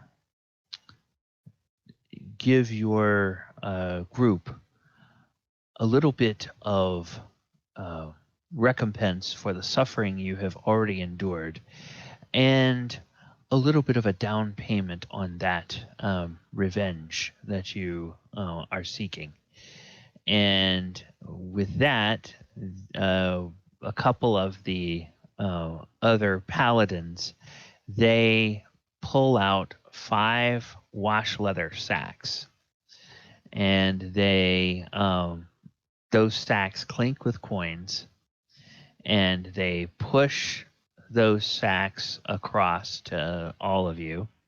And in those sacks, you will each find 600 gold.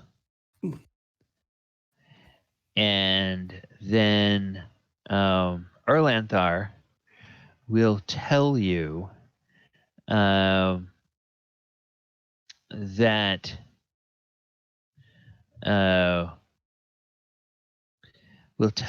that you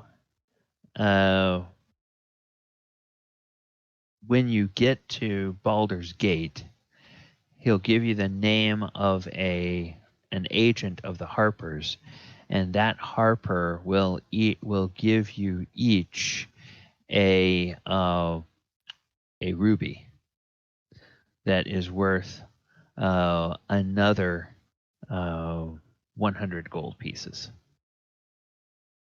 DM question. Yes.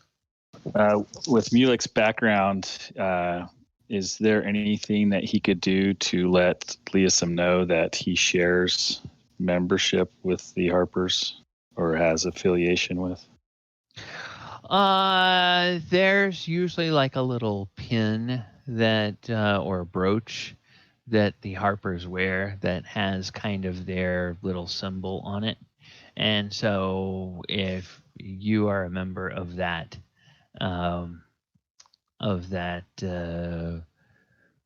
faction, you would have one of those brooches. So yeah, you could just wear that on your tunic or on your jerkin, and he would notice it. And, I probably at the conclusion of this, I would walk up to him and pull out of my pocket or one of my pockets the pin and show him. He says, "Oh, friend, good. Well, we will have to talk tomorrow because there's definitely some special interest that the Harpers have in this business.